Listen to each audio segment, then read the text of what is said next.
Are there any engineers here? Only one? There's another one right here. Oh, okay. Well, what kind of engineer? Not an engineer, but physics. Okay, physics? Yeah. Are you at a university? No, no. I just have a undergrad physics. Oh, okay. And Me too. Done my own private research. My undergrad's in physics, so you bet.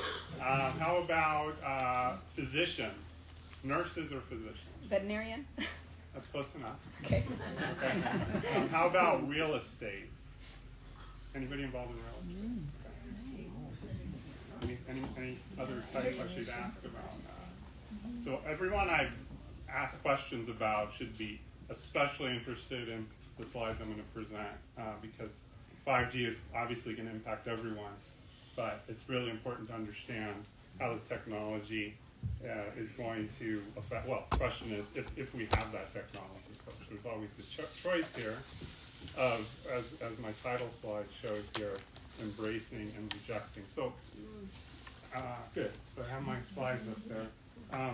So the first thing is, I kind of got a brief intro. I am professor at the University of Arizona. I want to make it clear I'm not representing the university, otherwise I'll get in big trouble, no matter what I say. So I just happen to be employed there, but I'm here on behalf of myself because I like to share information and share facts and evidence and truth and then have good discussion. And I really want this to be a discussion, so definitely interrupt me. I have more slides than I really want to present. And I also have lots of backups depending on the kind of questions we get. But I'm not just here to kind of, give you a survey of the technology and kind of maybe advantages and disadvantages, but really coming up with solutions to improve the technology itself. What's that? So they need to speak louder. Is it reach the back?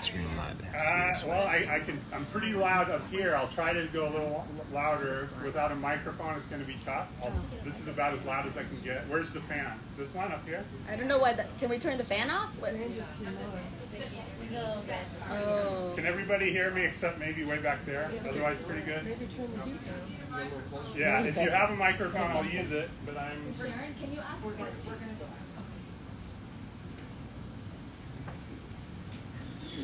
Yeah, so I guess you guys in the back, I'll just try to be as loud as possible.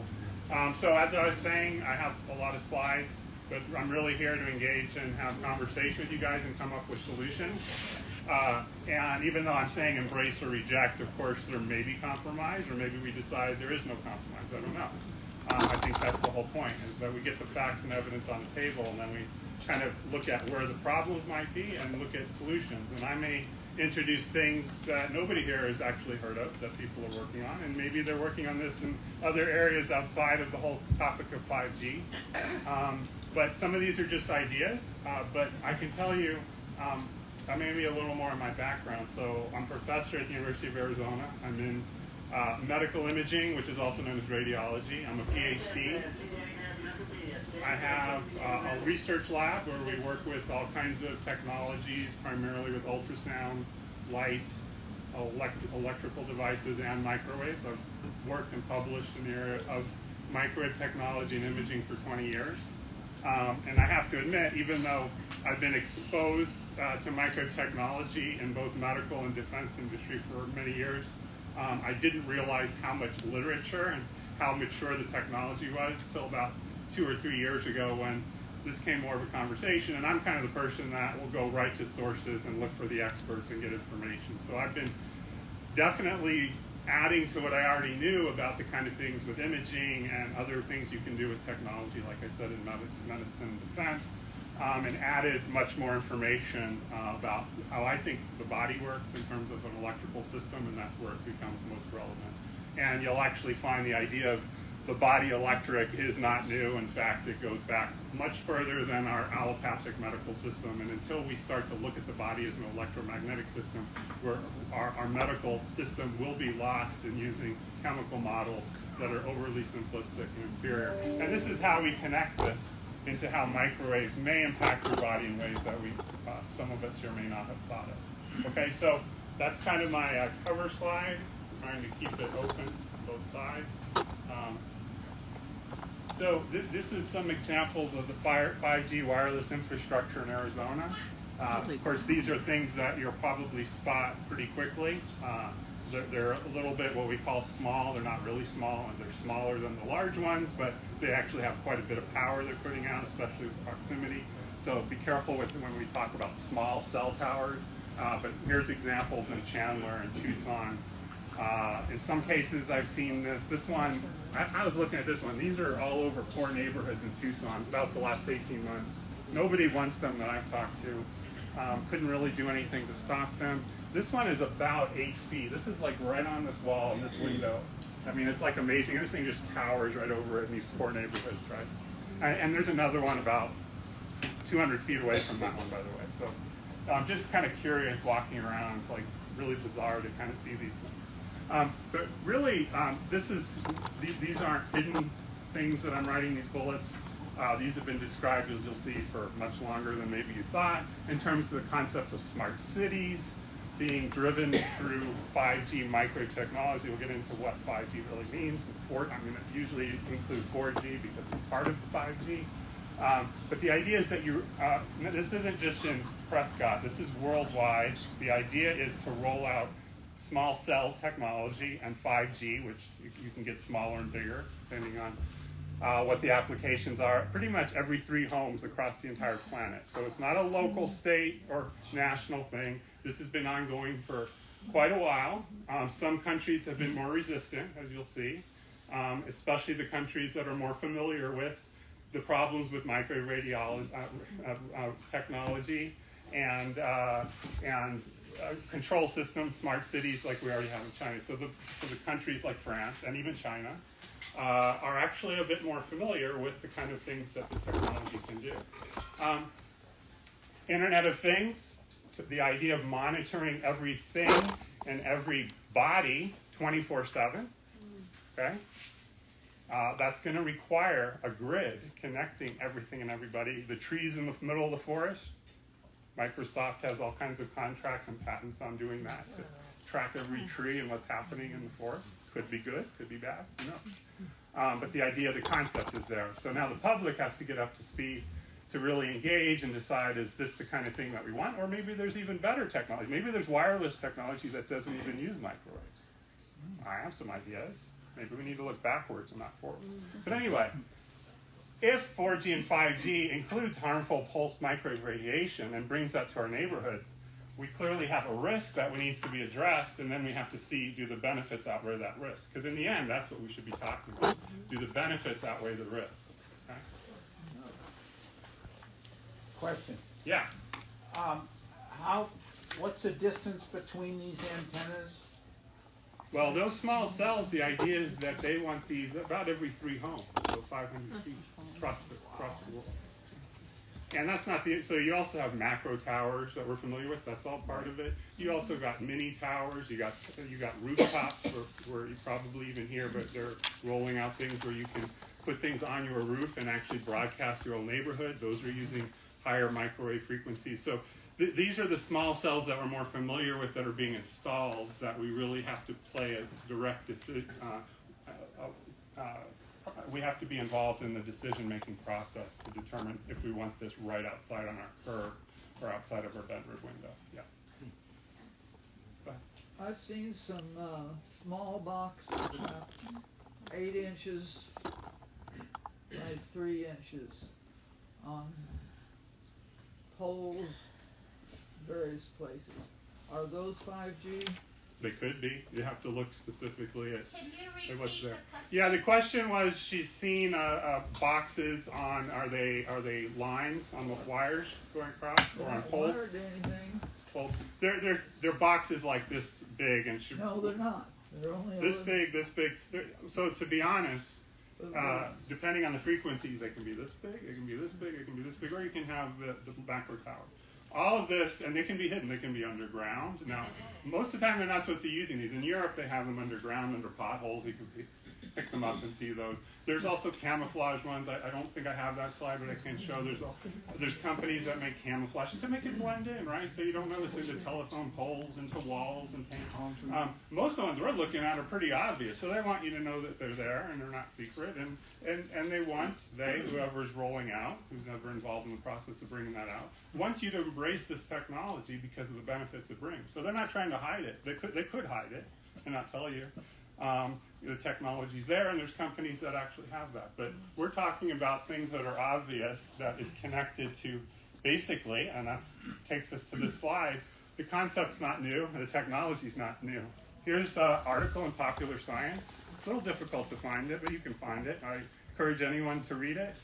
So this is 1947, and it's basically describing a grid using existing microwave technology to connect phones, mail, they call it radio mail. They didn't know email was going to be a little bit kept on. Telegrams, facsimile television, ECG.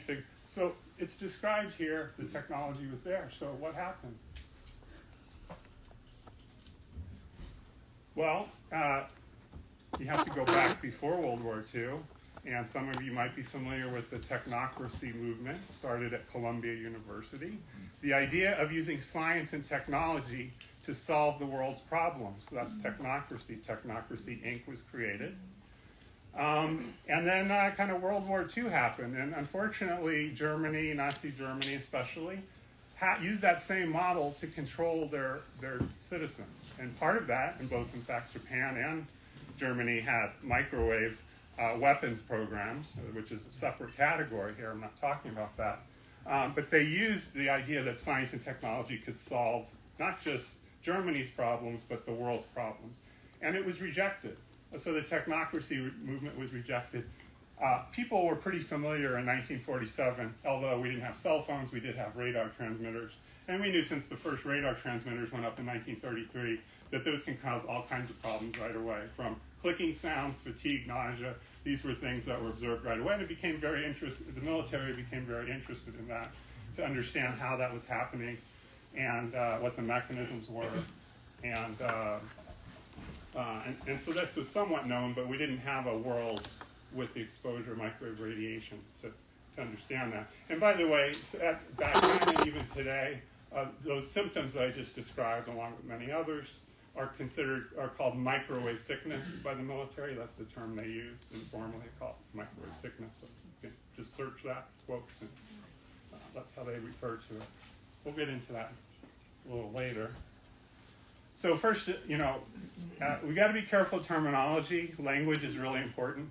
4G, 5G, I'm going to attempt to define them. They have loose definitions. They're terms created by industry to be catchy, but also to be misleading. Yes? So give me a baseline here. So you're talking about the scenario where every 3 houses there is one of these transmitters. What is generally the amount of radiation that's being transmitted out into that area? And then at what point do we know generally that? To answer that question, but to be honest, if you really go through the literature, I think like X-rays, okay, X-rays you'd probably say, of course it's ionizing radiation, but you'd probably say, you really don't want continuous exposure of X-ray radiation, right? It's probably not a good idea. We kind of understand that. Well, microwaves can do some similar things, but have very different mechanisms in doing that. So really, you want to minimize exposure, of course. And that's one mitigation strategy. But if there's no minimum level of microwave radiation, and we'll look at the 3 things that are most important, and all 3 of those are even considered in terms of guidelines right now. The other thing to keep in mind is that the guidelines we have, they're controlled by the FCC. They determine that. They're not safety guidelines. They're really guidelines for industry, of course. They'll say they're based on safety, but FCC. I'm going to keep going the slides a little bit because otherwise we're not even going to be on the same page. So I want to kind of give people an overview of what the 4G, 5G is and start ways to think about this, and then I'll get back to some questions here. We can always go backwards, but I do want to get into some slides. So first, let's get on the same page, 4G, 5G. We also had 1G, 2G, and 3G. Of course, G stands for generation.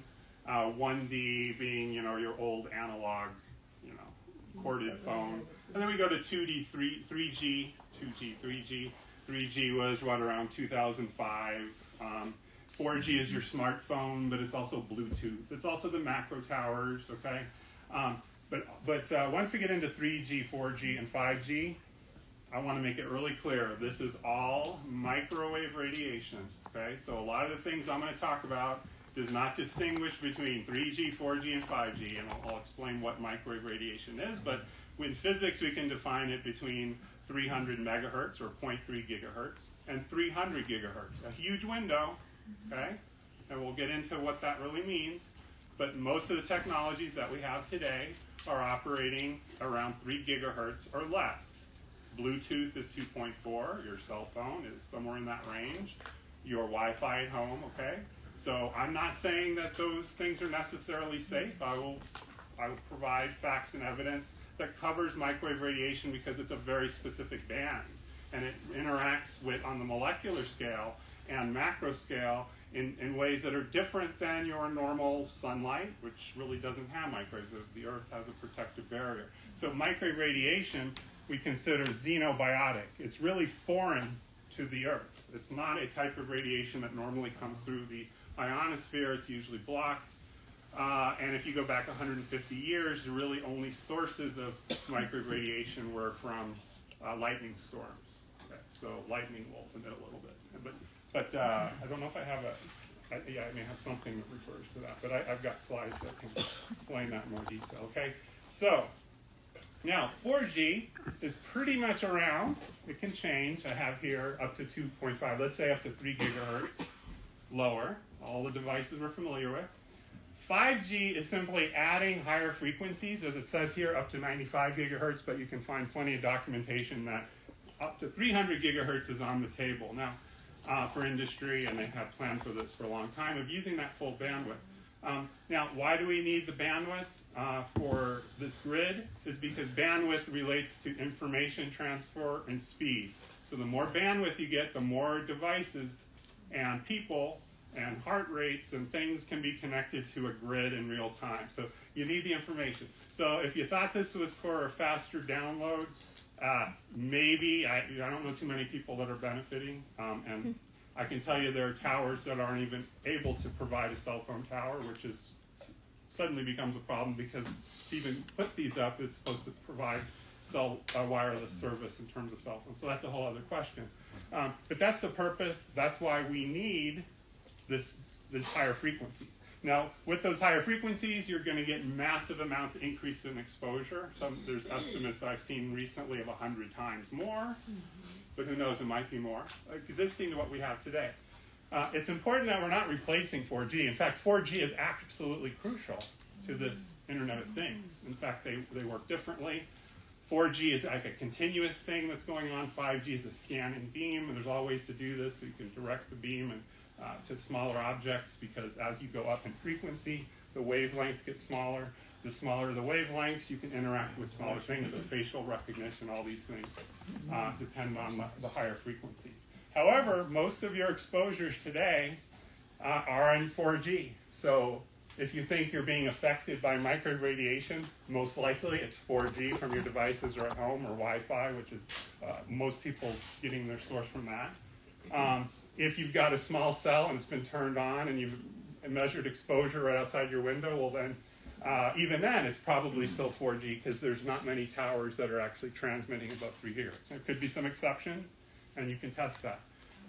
So this is really about the future and whether we want to embrace a technology that's going to bring more microwave radiation with the proposed benefits that's on the table. Okay, so this is kind of what we're talking about. 4G and 5G are together, massive more amounts of exposure, but that also allows you to connect things to this grid.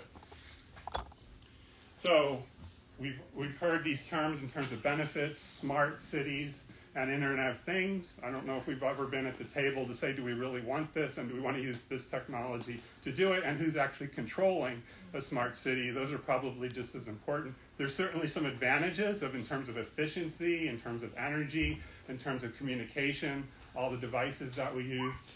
We can certainly talk about those, and we probably don't want to lose those.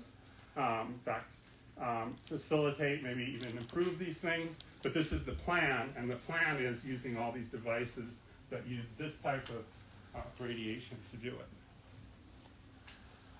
Internet of Things, of course, you can look that up. Fewer people know the term Internet of Bodies, that's IOB, and I just give an example. kind of modern day. Here's a patent from Richard Rothschild 2020. It's called System and Method for Testing for COVID-19. Okay?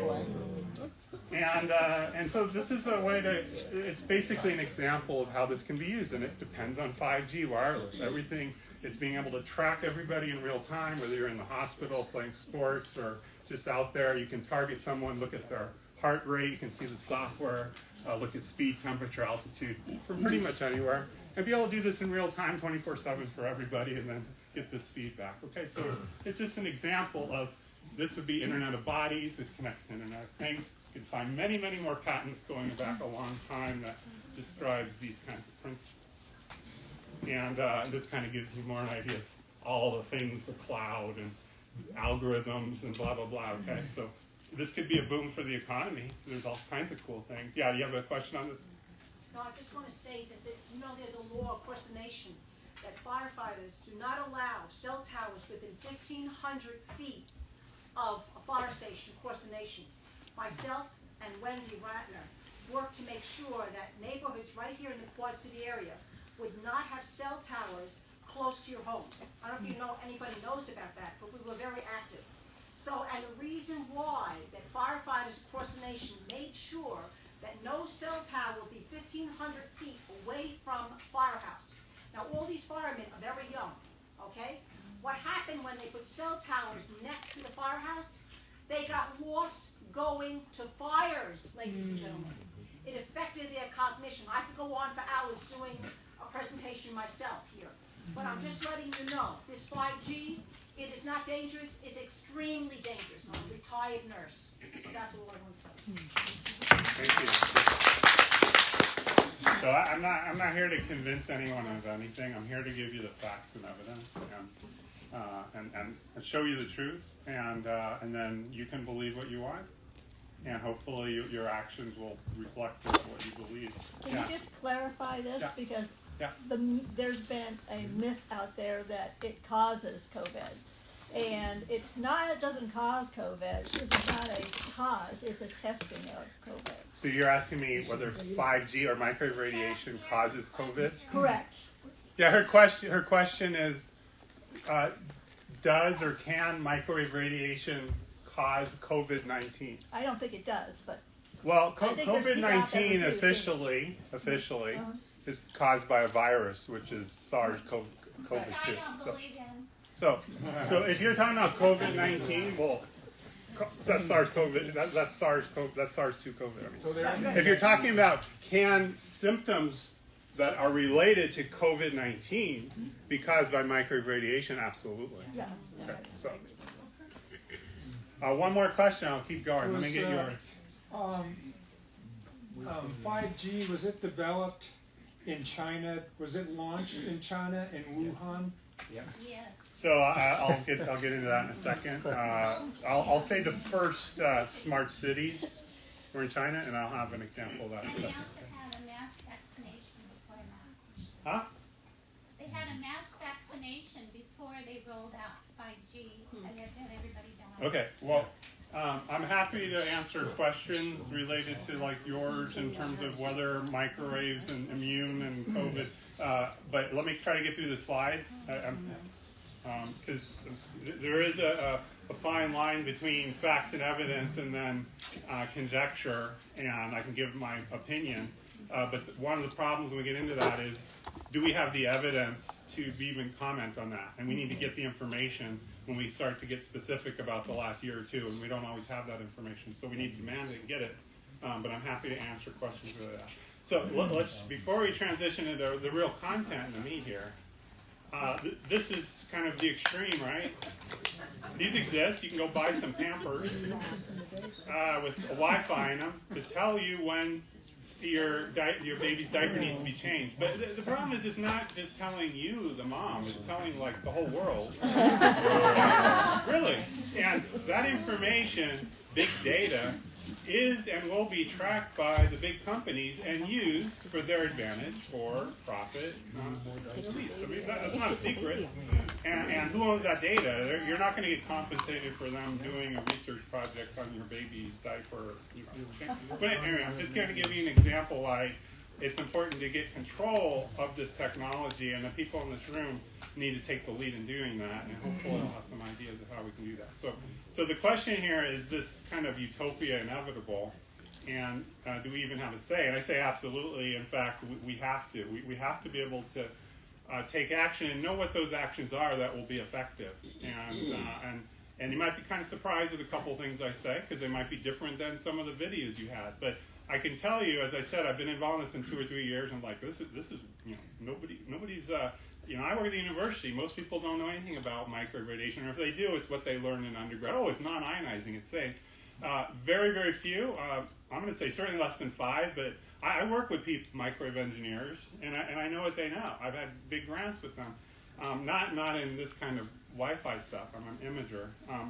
But the point is, very few people are familiar with the literature, and you have to start with the peer-reviewed literature because, I'll be the first person to criticize peer-reviewed literature, but you got to start with it because and it's that's not an arbitrary statement. We come in facts and evidence. The Supreme Court and our court system across all the states, almost, there's a few exceptions, use what's called the Dober rule, where peer-reviewed literature gives the highest weight of evidence that's submitted. Not an expert. You can have Fauci or whoever giving statements. If you've got peer-reviewed literature, you're not even a scientist, and say, here's the conclusion of this paper, that has far more weight than an expert. Expert comes lower down the list. And there's actually criteria. We could talk about that. It's not too much an emphasis here. But it is important that we can't start weighting scientific evidence. So perception here becomes really important because we are fighting a war of propaganda in terms of where we're getting our information. I'm trying to change the dynamics here about giving you facts and evidence, peer-reviewed literature starting out, okay, because that's got to be the starting point.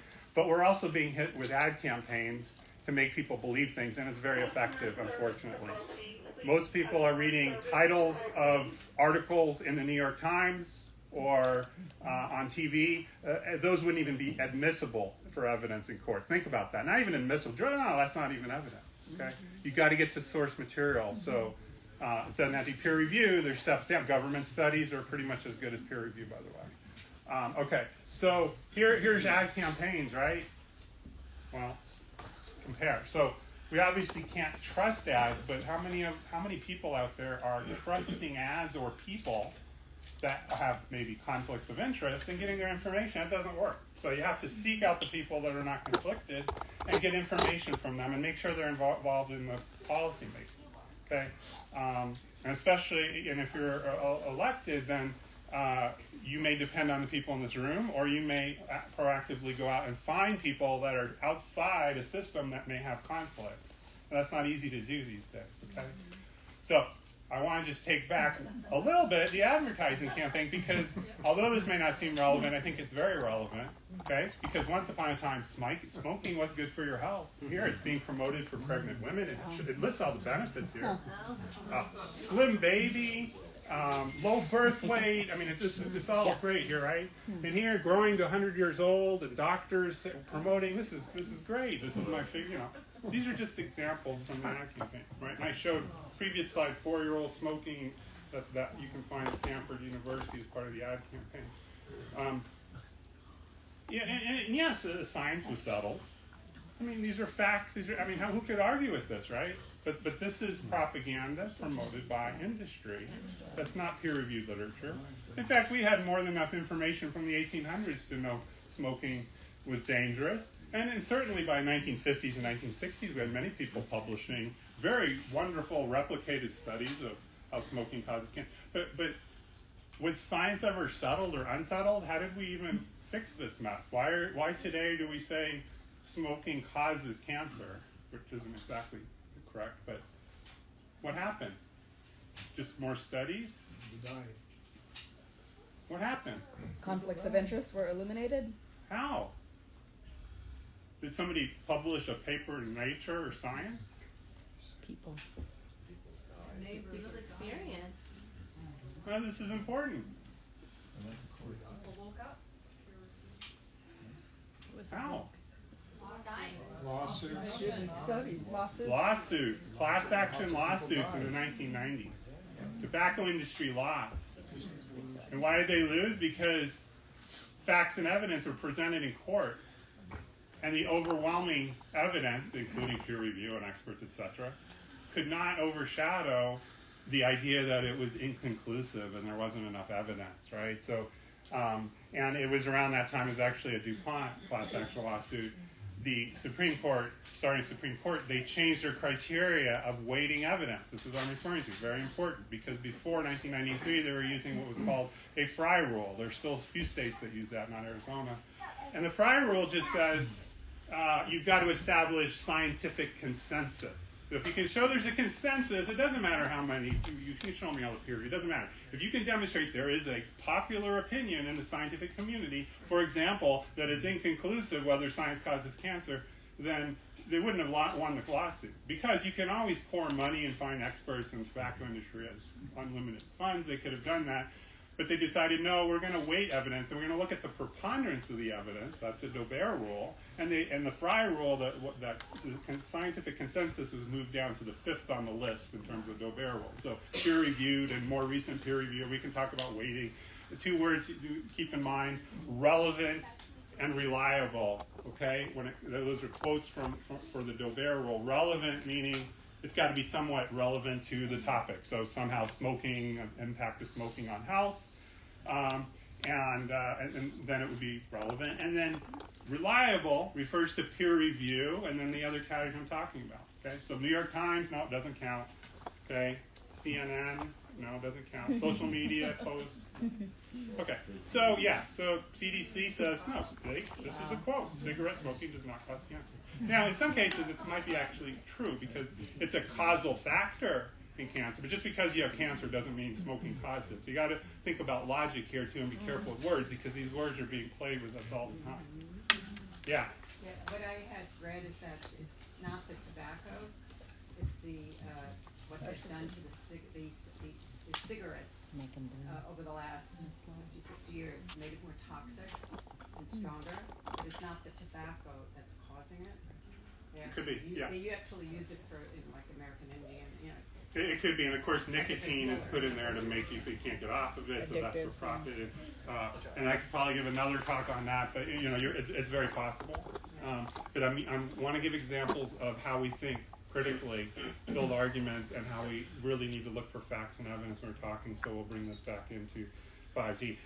I do want to just kind of preview solutions here to keep these in mind before I get more into the content of what micros can do, because some of these might be a little bit different than what you expected, but I do think these are key, and there may be people here in the audience that want to jump on some of these and encourage these and promote these and maybe lead these. I'm working on doing this in Tucson, some of these, and I'll have the next slide here. So this is public responsibility. I'm saying inform, engage, and then I should have said enjoy. I thought it was, I changed that one, but close enough. Okay, it's supposed to be enjoy.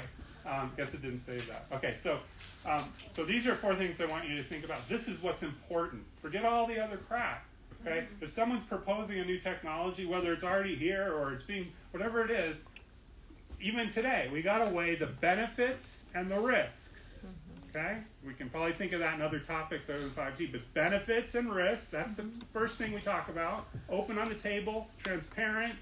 Okay, and then there very well might be alternatives to any new technology. Okay, so that has to be, so got to get expert. We need to hunt, not look for, not Google, hunt for reliable sources. I already explained reliable, but facts and information. Okay, that's our responsibility. Okay, we need to demand rigorous scientific discourse and public debate. Now that's something I'm really trying to encourage at the university. I got students, undergrads, grads, and faculty. Have another meeting next week, but we got to get on the same page. But there's momentum to do this. I've been doing this in my lab for a while, mock things, and I think this is really, really important because they've been removed. But this is a way to hold people accountable, and they need to get up on stage, especially if they're a decision maker or they're involved in creating decisions. They need to be put on the podium, and they need to answer questions, okay? 4, you have to engage your local elected representatives, and they are public servants, so they must respond to you as well. Thank you very much. You're here, but you have to remind them, okay? And you also have to think from their perspective. So I'm going to try to think from their perspective. Maybe you can, maybe I'll be off, but just I've had some engagement in Tucson and maybe some of the other cities a little bit. And I can tell you there's a pattern, and I think I kind of know what's going on, but we have to think from their perspective and then come up with ideas and strategies to engage them to make sure they're listening to us and they're responding to us, because it's going to be important. And there might be things that we don't realize that we can do that we actually do have, okay? Any questions on this slide? Yeah. Go ahead. Yeah. The bottom line is another way of looking at it. If you take a toy manufacturer and they put out a toy, or like you see with the car seats for the kids, and so many kids get killed. The company weighs, well, profit and loss. We don't care that some kids are getting killed. It's how much, until it gets to the point that as you just said with the tobacco, when the reward, when they lose in court, they say, you know what, we gotta stop. That's right with the cigarettes. I wonder, our politicians, don't get me wrong, sir, when you deal with cities, states, there's a lot of money to be made, just like that Houston fellow that you were showing here. And it comes down again to risk. They're gonna wait. There's not enough research on this, but it's just like that toy. They'll keep going and going until there's enough people that have problems. And then, don't get me wrong, I'm gonna go back. When you said COVID-19 before, it's not a question whether it could cause the effects to you by hurting your immune system, then maybe you got it, or I got it, or somebody else got it. I'm not saying that that's the actual result of it, but it could cause it, that's all. And I don't know, there's not enough research yet. And will there ever be enough research? No. Because again, the Chinese, the lab is involved, there's money to be made here, and our government probably doesn't even care. And that's what's gonna happen. Honestly, there's enough research that the NIH just came out and admitted it to the connection to COVID. So there's an article that came out a month ago. Okay, well, let's, if we go into the COVID stuff, let's do that afterwards, because I'm trying to get into the topic. I think they're valid questions. I'm gonna keep going here a little bit, but I do wanna get back to, because there's a couple other things I want to point out with the tobacco analogy. So as we might recall, hundreds of millions of dollars were paid out. I think it was Florida that initiated that lawsuit. Very little of that money was ever paid out. Now there's reasons for it. A lot of the people died and there was no longer jurisdiction. There was a lot of fighting and bureaucracy, and I think it's still ongoing. But in the end, the tobacco industry didn't completely lose. But I can tell you all the other industries gained because they learned the mistakes the tobacco industry made, and they lost the fight for propaganda, and they allowed things to get into a court, and they allowed it to be fought in a court and brought forward with scientific evidence. And industries realized we cannot let that happen. So what do? Well, you settle out of court, and you have you ban any communication, so it's private. This is what's happened the last 20 years. And Monsanto, there was a big class action recently, but they learned the tactics to even become more emboldened to continue that. But on the other hand, company, if you're a CEO and you're a corporation, you are beholden to your stockholders, and your goal is to maximize profits. Okay. Unfortunately, that's just the case. So if nobody's holding them in check in terms of an ethical or moral behavior, or say, I'm not going to use your product if you do this, they're doing exactly what they're supposed to do, maximize profits. So it's everyone here or not here that's not holding them accountable, but giving the facts and evidence and making it clear, not taking the information this way, industry giving you propaganda, but feeding it back and creating debates and public discourse and making sure elected officials are listening to you and not coming from other places just. I think that's key. I'm going to keep going here because, let's just, a lot of people think the law is not on your side, and in fact, I'm not even going to focus on federal, maybe not even state, because we're going to find the solutions are local, because it's your local elected representatives that are your first line of defense of protecting you and protecting your constitutional rights. That's related to the oath of office.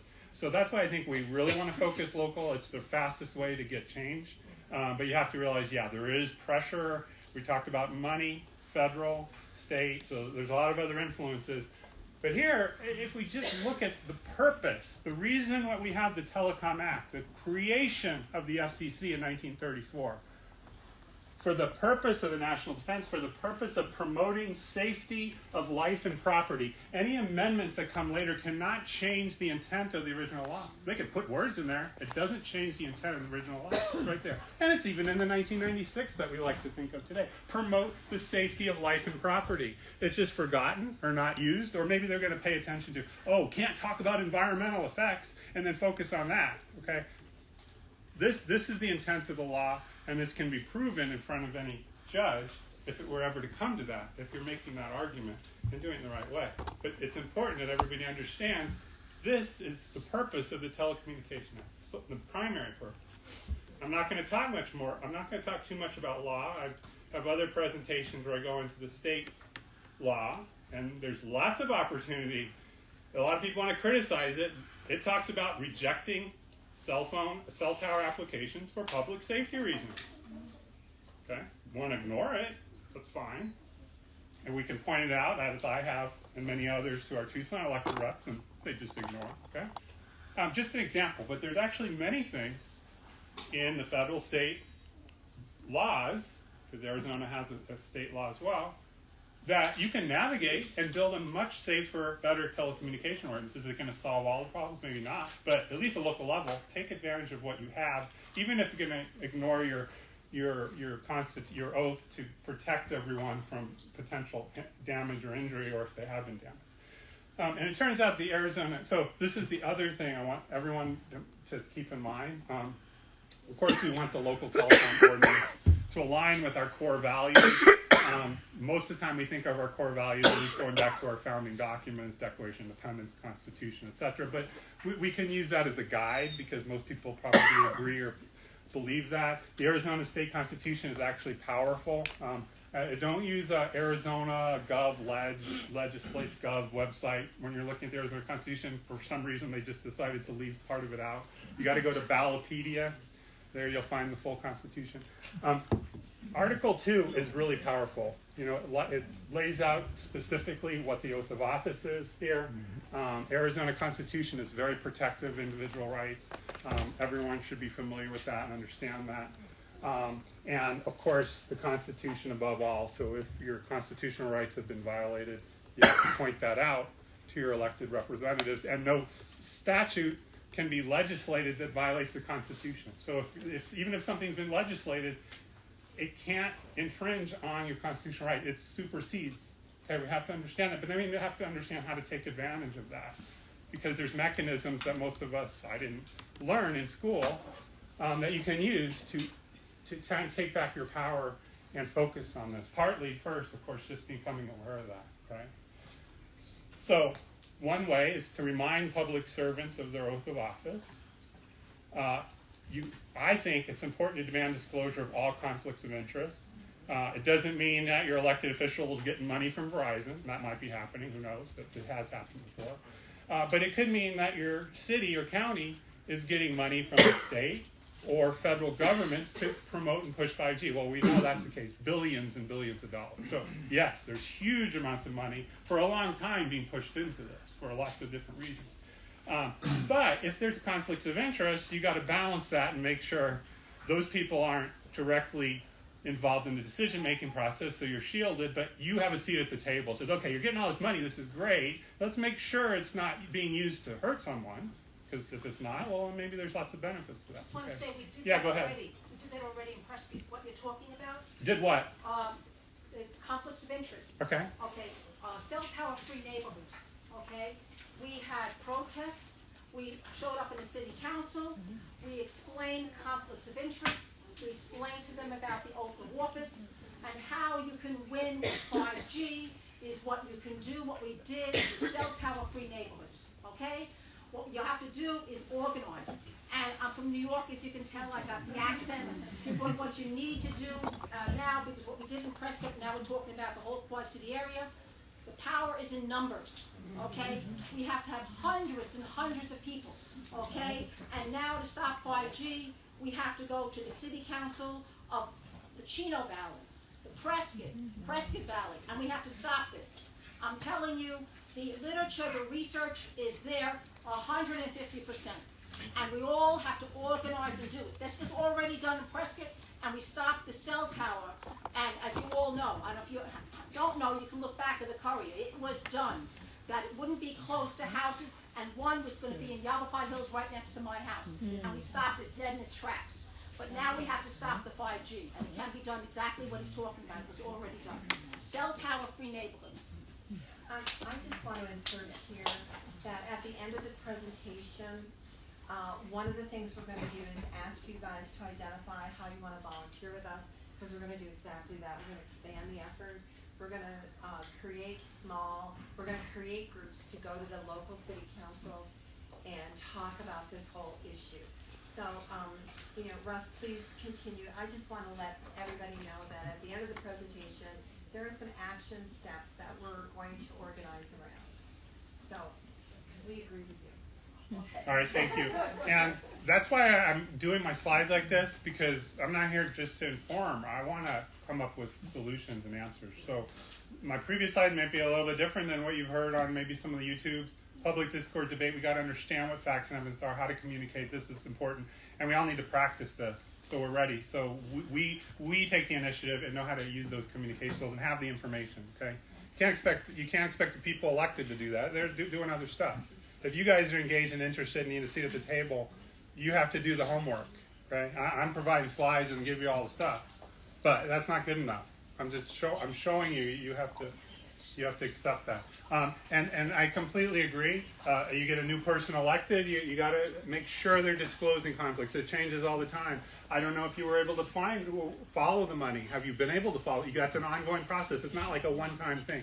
So you're exactly right. You do need numbers, but I'm going to suggest a couple things that might be even more powerful than anything you've tried. But numbers is going to be important. The question is mechanics and strategy and how to have the most powerful way, fastest way to have an effect and a seat at the table. And there might be a little surprise at what I say.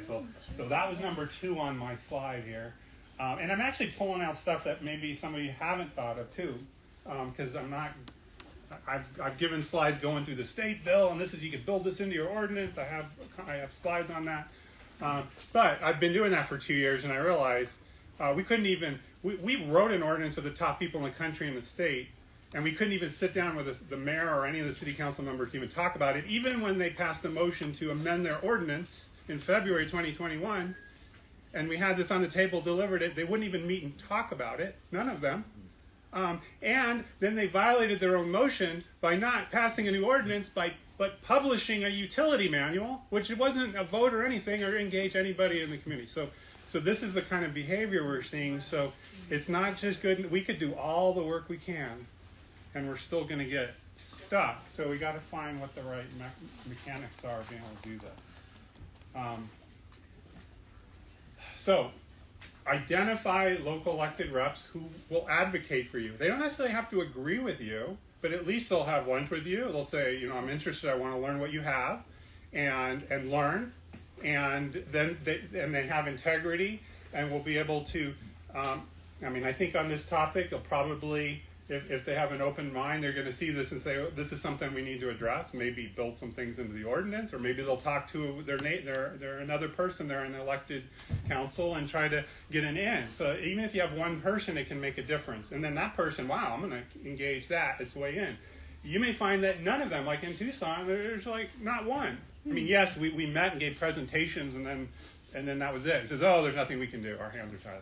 So they won't even meet with you. Okay. Well, all right. This is one that I really want to highlight because most people don't know this, and they don't know how to use this. Okay. I'll have a slide at the end, and I'll give you information. And I'm working with people on doing this. To my knowledge, it hasn't been used exactly correctly in the 5G community, so it's new. But I can tell you that this is working all over the place in other areas. Stopping mandates. Okay. Recovering children from CPS. Those of you who maybe have been looking at this, David Jose being an incredible example, because he figured us out and his constitutional rights, how to navigate with common law and use that to his advantage, and got his own kids back from CPS. And he's now helped 100 other kids get back to their parents using similar strategies, notices and affidavits. Okay. The idea isn't to go to court, it's to stay out of court. The idea isn't to find a lawyer, it's to avoid lawyers. But using your rights, we the people, through written documentation, forget about call, no. There's a process, it has to be done correctly. If you're not even publishing an 8.5 by 14 document, it's not even a legal document. I'll get into that in a second, or at the end. But I'm still learning about it. I have people working with me on notices and affidavits specifically for 5G. When we have things closer to being finalized, hopefully in the very near future, this is something that we hope we'll be able to use across the country, including here, because part of what you're doing is with notices and affidavits, with a notice, you're simply notifying someone. You're looking for the person directly inflicting the harm, okay? That might be your elected representative. If they're approving a tower and allowing that to go up, I mean, we can argue about who's exactly doing the harm. But it's directed specific to that person, and with the notice saying, you know, I'm attesting to a truthful statement, that's what both notice and affidavits, under perjury of law, that you are violating my right, and here's all the violations. It's usually constitutional, you can get into statutes too, but usually you're just using Constitution. And you're saying, okay, if you continue this, you know, or I'm not going to accept this, that you're harming me, then you follow with an affidavit, and that's a legal document that the person you're sending that to has 2 weeks to respond to the allegations in there. If they do not respond, which is usually the case, they are acknowledging, admitting guilt to everything that you wrote in the affidavit. This is all legal process. And that can then be used against them later if it comes to that. But many times you'll find that just they realize what these documents are, they might take it to a lawyer, maybe they know, and they start to get a little pressure, intimidation.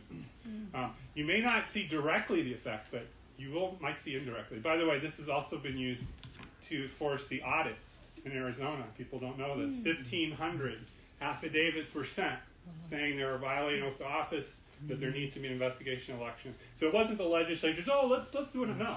1,500 audits, the same groups of people I'm talking about got together and sent that in. They're also doing it with Ducey and other things with the mandates. And sometimes it's a little bit not obvious how it's working, but I can tell you just from what I've said before, it's very interesting and it's working. But it's not just enough to have the notice and affidavit. You have to understand the process, what your rights are, how this works. But it may be as simple as having the notice and affidavit and then sending it, of course, certified. Again, there's a process. Certified to the person. You're going to be copying all kinds of people, the governor, the attorney general, if it's city council members, maybe the sheriff, whatever. You're copying them in, just letting them notice. Okay.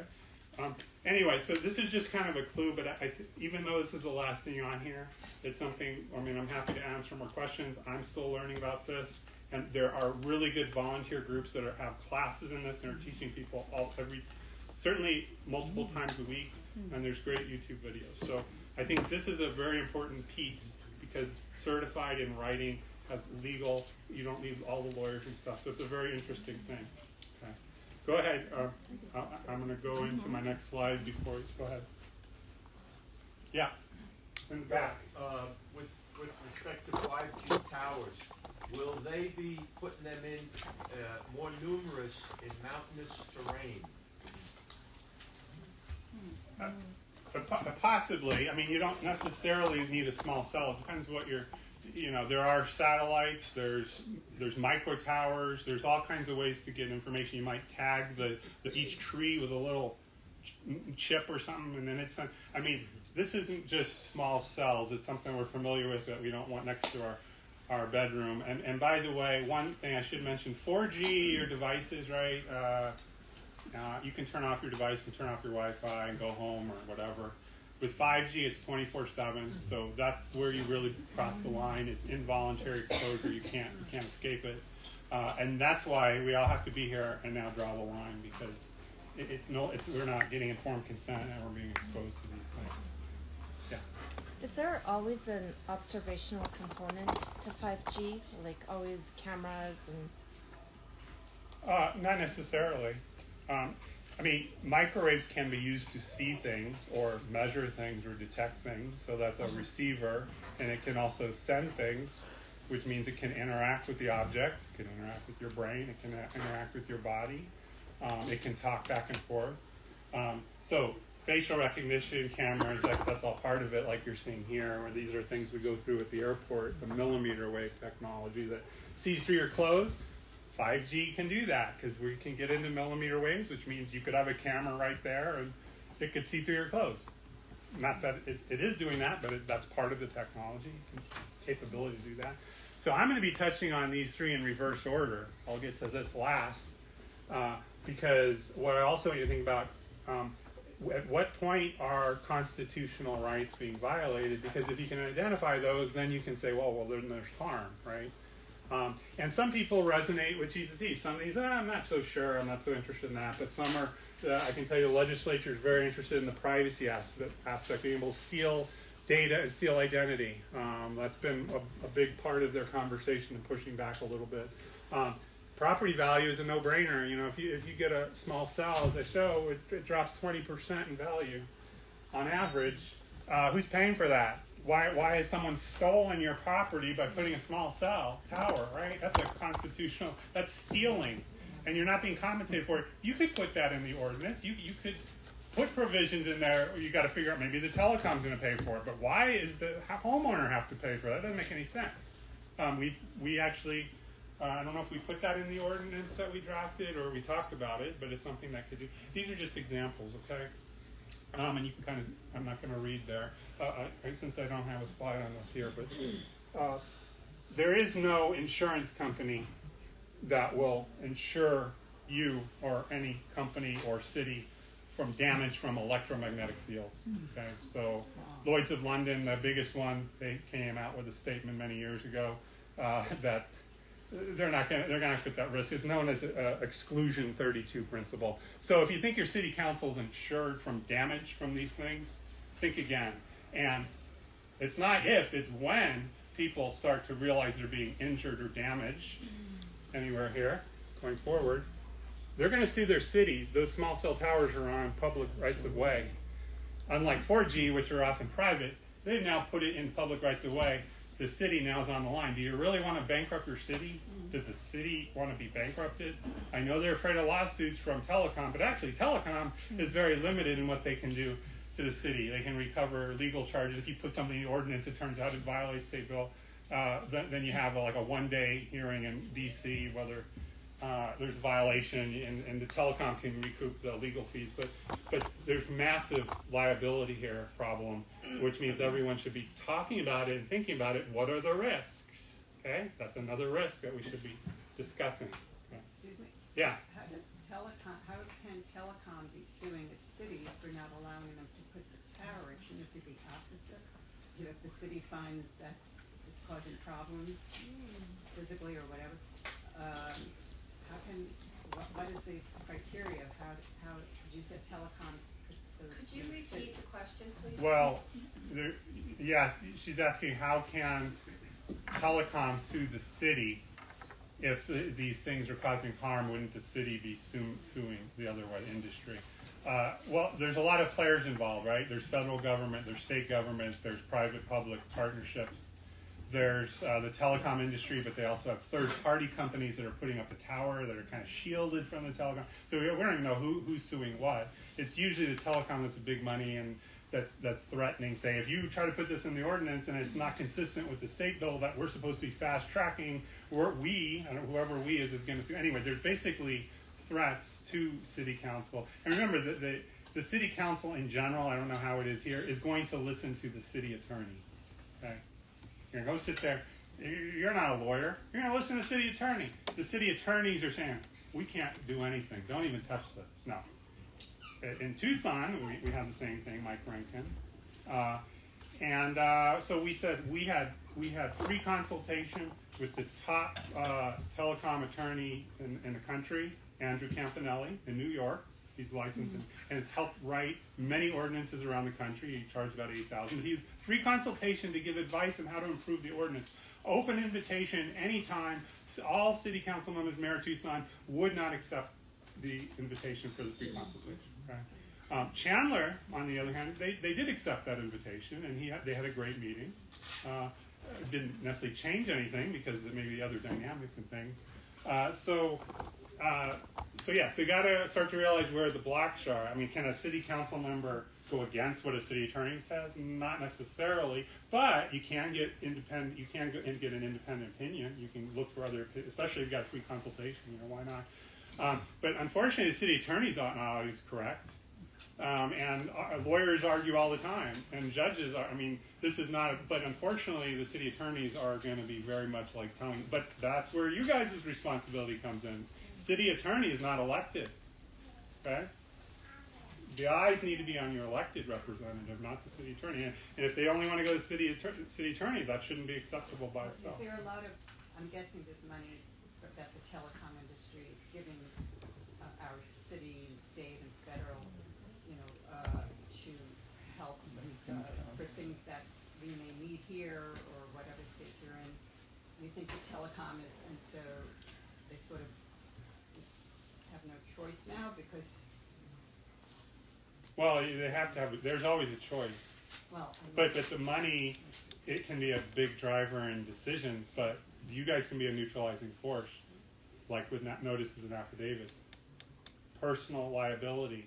And sometimes in those affidavits, every violation it's $10,000, and we're going to hold you. This is what I've estimated, or it could be more than that. And if you got 100 affidavits being set in, and you're receiving this, and your city council said, "Oh crap, I'm, they're coming after me because I allowed them to. I didn't change the ordinance. I probably resign right there." And we are seeing that in other situations, right? But you want to embrace the elected people that want to work with you. And they may not be able to do anything because they're stuck.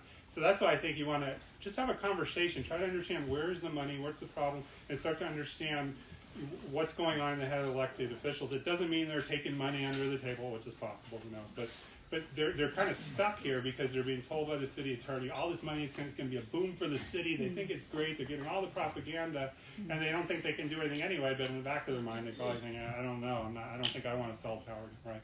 So you have to be the neutralizing force, and they don't have that. All right, now we're going to get kind of more of the meat. I know we spent a lot of time already, but now let's get some more. So privacy, okay? Even above the public safety problems, this may be more scary than anything, is how we lose control of our privacy and other people have access to our data and then be able to use that as part of a smart city to control your behavior, okay? So this is really scary, and maybe beyond the money, maybe this is about control, and we might see, looking at smart cities, how they work, trying to understand that a little better. So here, well, as I mentioned, microwaves can see through walls. There's an article from MIT recently, get more detail on the idea that 5G doesn't travel as far and you need it next to your home.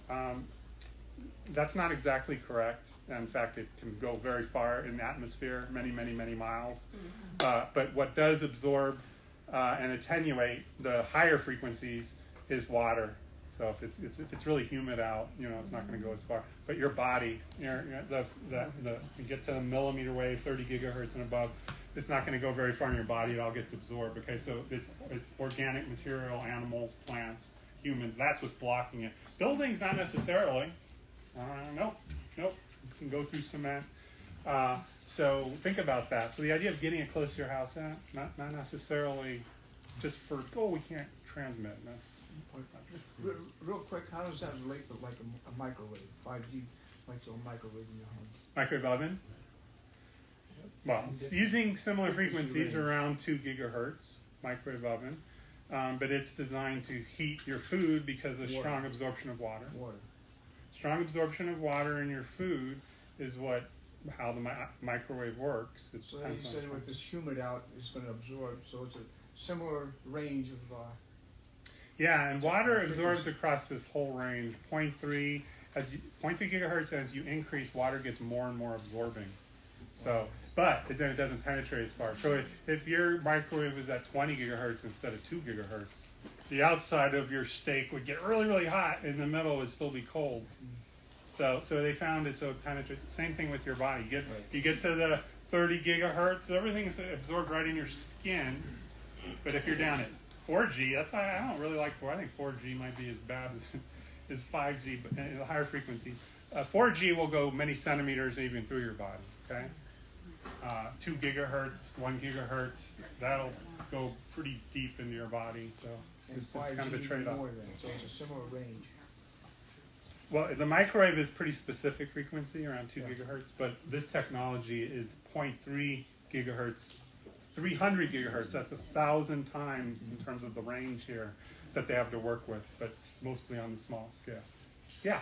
I just also wanted to mention the 60 gigahertz about how it breaks oxygen molecules. Yeah, and I haven't even gotten to the public safety. I have a slide on that. So I want to keep people engaged and keep moving. So I'll take your 2 questions and I'll keep going. Yeah, go ahead. Okay, what effect does all of this technology have on our drinking water? Several of our water towers here on top of hills, they have like 5, 6, some of them even 7 towers surrounding the water tank. Good question. Okay, I'll try to answer that as factual as I can. So as I'm going to show, microwaves can change the molecular structure of molecules. It can change the properties of water, and this can get into maybe not so conventional things in terms of energy. Water has different states. Well, maybe the physicists, we can at least say pH. I'll change the pH. You're changing water, right? Weather modification. Yeah, I'm not going to get into that. It's a whole other topic. Could you repeat the question too, because some people in the yeah. back can't hear. Thank you. The question was effects on water and water towers on these microwave devices. I think it's a terrible thing. I think it can change the properties of your water. And I mentioned the top telecom attorney in the country, Andrew Campanelli in New York. In the 1990s, he was working for a telecom industry. And there was a city, he tells a story, I probably have it on video somewhere. But basically, they put all these towers around a water tower, and a bunch of people in that community was getting sick. And then he started to research this and realized, this is a problem, and he completely turned. Now he's usually fighting against telecom these days, and he's so busy it's ridiculous, you can't even barely get him, but he usually volunteered, especially for elected representatives. That's why I said free consults. He's willing to do that for free anytime elected people can call them for information. That's my opinion. However, there might be remedies. There might be ways to re-energize your water once it gets in your home. There's things like that. But I'm kind of just speculating. But there's certainly companies and things out there that you can do that. But I don't think it's a good thing. And people need to be monitoring it. They need to be looking at it. What is the exposure? Who's getting that water? That's not happening, but you guys can make that happen. Or we can look at the literature in more detail and bring in experts. That's part of the discourse that we need to offset the money that's coming in to How do you push this. spell Andrew Campanelli. Campanelli? CAMP. It's A-N. ELLI. Andrew.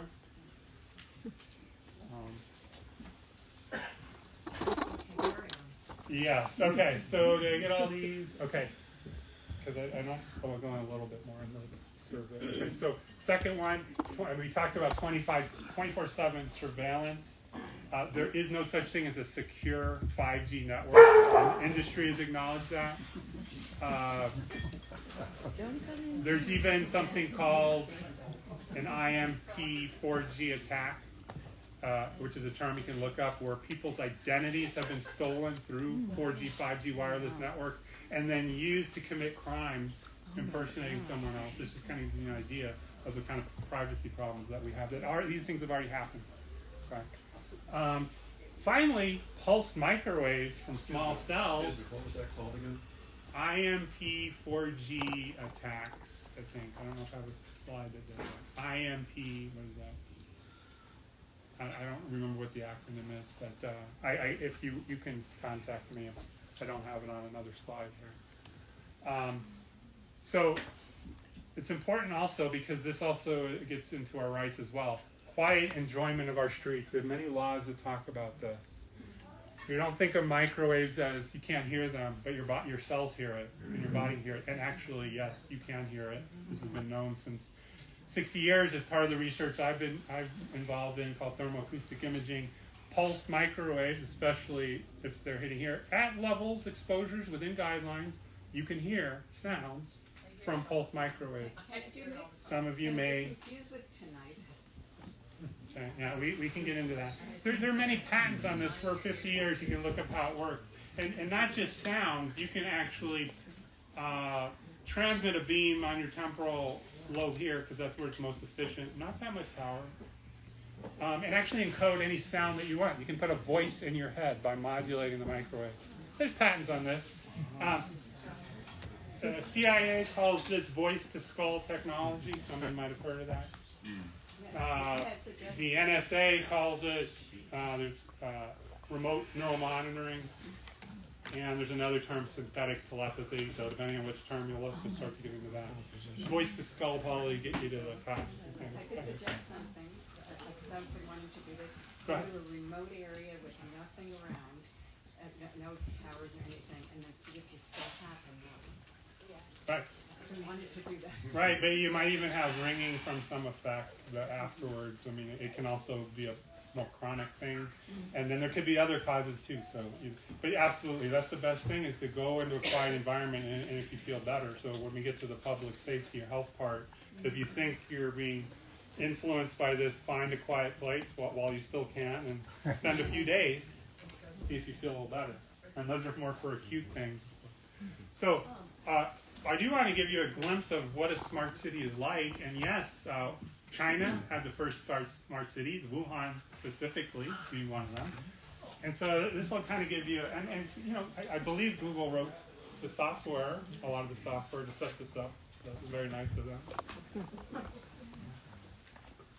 So let's just listen to this. Constantly monitored by facial recognition cameras that are able to instantly put a face to a name. Now the Chinese are also ranked. 红色是表示你的专注力显示的很高。 Teacher. Oops. Trying to increase my volume. Let me just make sure my volume's all the way up. Sorry. I can increase it here too. I don't know if I can, but I'm gonna. I think You can do it on the TV, Russ. Oh, okay. Then I'm gonna get this going again. That'll blare it out. Okay, well, Hopefully it's not too loud.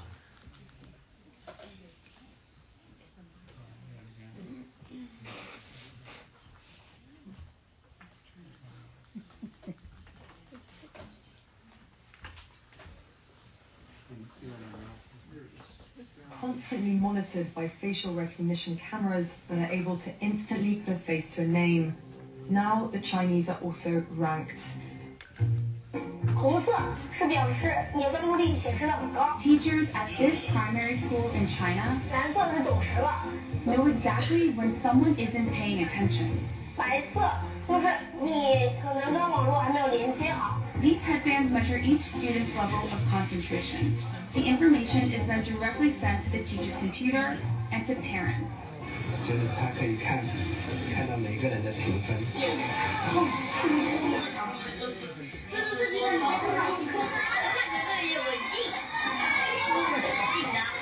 This fifth grader, whom we caught dozing off in class, told us his parents punish him for low attention scores.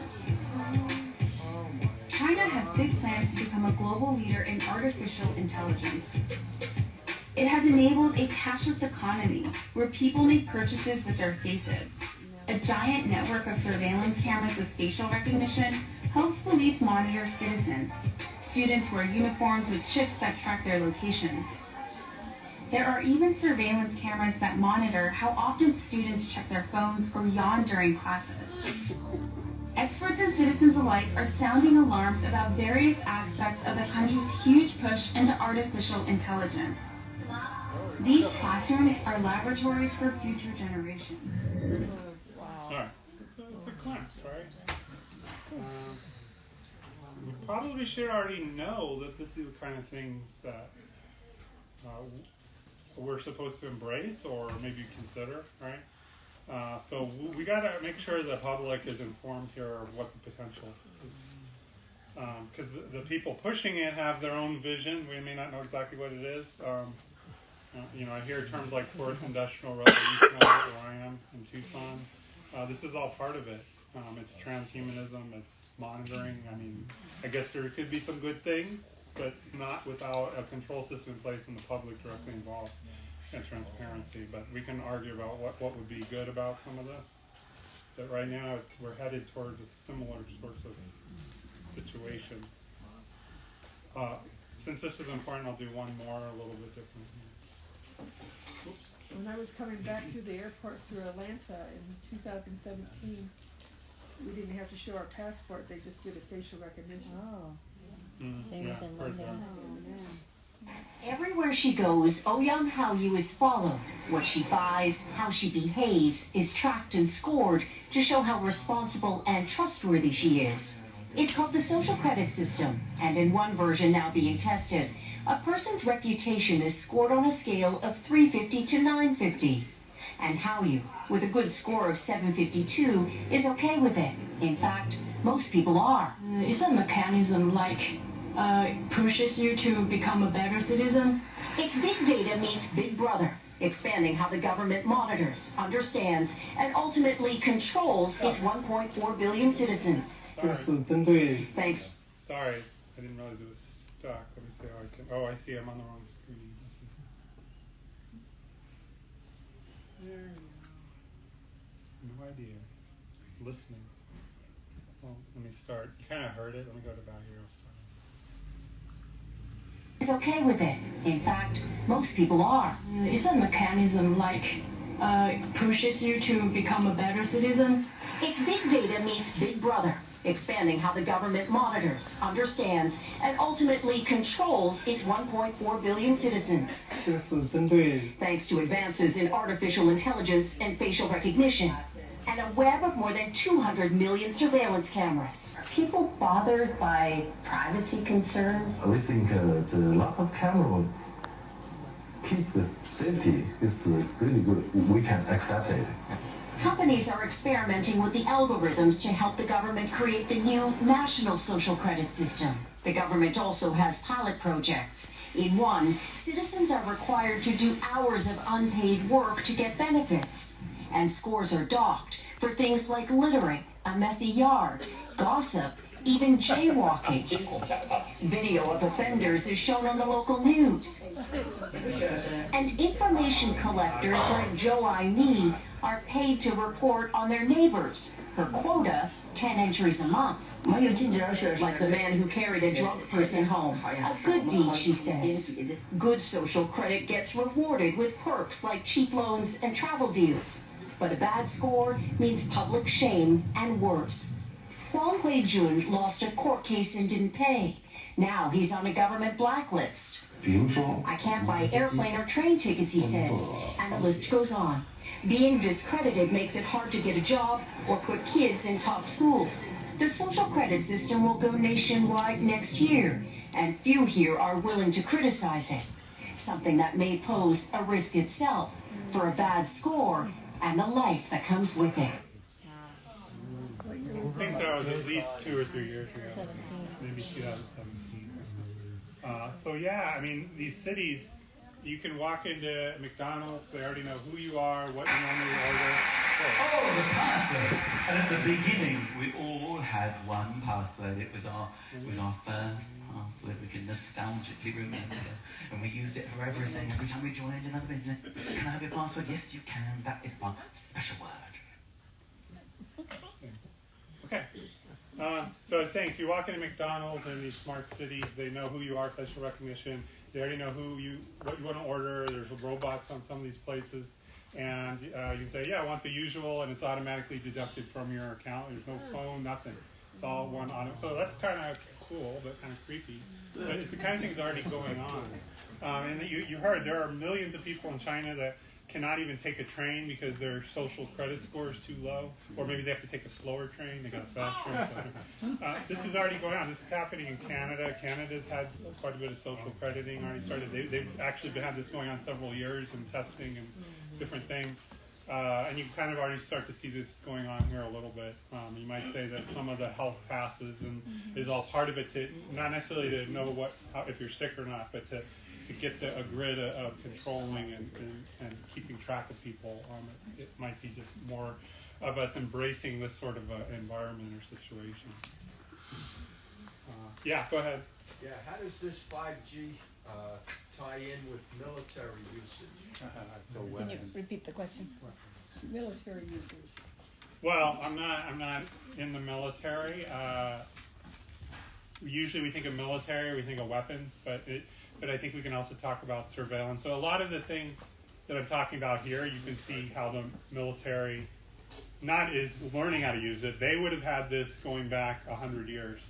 Okay, I don't think you had a proliferation of microwaves specifically till maybe the 1930s when you start to see publicly the first radar towers. I believe in the World War I and before there were other wireless technologies that were being used, and that's now off the table because we're not talking about that. But I think the micro technologies, the capabilities, like I said, Japan and Germany during World War II had electromagnetic warfare programs. We already knew a lot about the biological effects before World War II. Okay, so in terms of military, you think of weapons. I'm not even talking about that here in terms of the different kinds of devices that might be available for directly injuring someone, or it might be affecting your mind or your brain, which is also, I've kind of alluded to different ways. I mean, injecting a voice into your head from far away, that's kind of a weapon, right? You have that capability, and we've known that publicly in peer-reviewed literature since 1960, Alan Fry, right? That's 62 years. So you could do that to one person, you could do that to a group of people, you could do that to a pop, and we can look at videos of the people talking about. You wouldn't need that much money to do it. Okay, so that's kind of, that's a whole other talk. We do have people like Barry Trower. Some of you might have heard his videos. Trower, T-R-O-W-E-R, Barry, B-A-R-R-I-E. He was MI6. He taught microwave medical physics in the MI6 in England, and he's been a whistleblower warning people this technology for many years. There's very good videos. He talks about 10,000 classified documents that he's aware of that's not publicly available. But we don't need those. We can use what's publicly available and learn a lot. Yeah. Just real quick, so in the military they have something called active denial systems, or active denial technology that uses millimeter waves. If you go on the government website and they go to their Q&A, they try to deny that it's harmful. They say, oh, it's been tested. But if you read far enough, you can say, well, under certain conditions, if you were exposed repeatedly or over a long term, which wouldn't happen because you jump out of the way of the beam because it gives the impression that your skin is eating. But if you were exposed to it chronically, it could cause harm. And they say it on the website, even though they deny that there's any health harm initially. So the point is, it's already used as a weapon, millimeter waves. That's just one other example. Yeah, and you can see videos. So the active denial system, there's a nickname Growler, 85 gigahertz. That's millimeter wave. It's getting to the higher end. So the thing that most people, you can look up videos online to see how this works. You can, from a distance, send a microwave beam, and it gets absorbed in the very superficial part of your skin, and it feels like you're on fire and you're in pain, and you just want to get out of there. But supposedly it doesn't do anything more. It's like a deterrent, but that's only one of 1,000 different possible applications of the technology. I already talked about sound sort of things. Of course, you could also use it for heat, got higher power and heat. I mean, this is just things on the publicly domain we're talking about. But with a microwave beam, given the health problems we know just from exposure, it means anything would be on the table of what you could do with affecting the heart as well. There are many papers. I mean, you don't even need to get into the military stuff.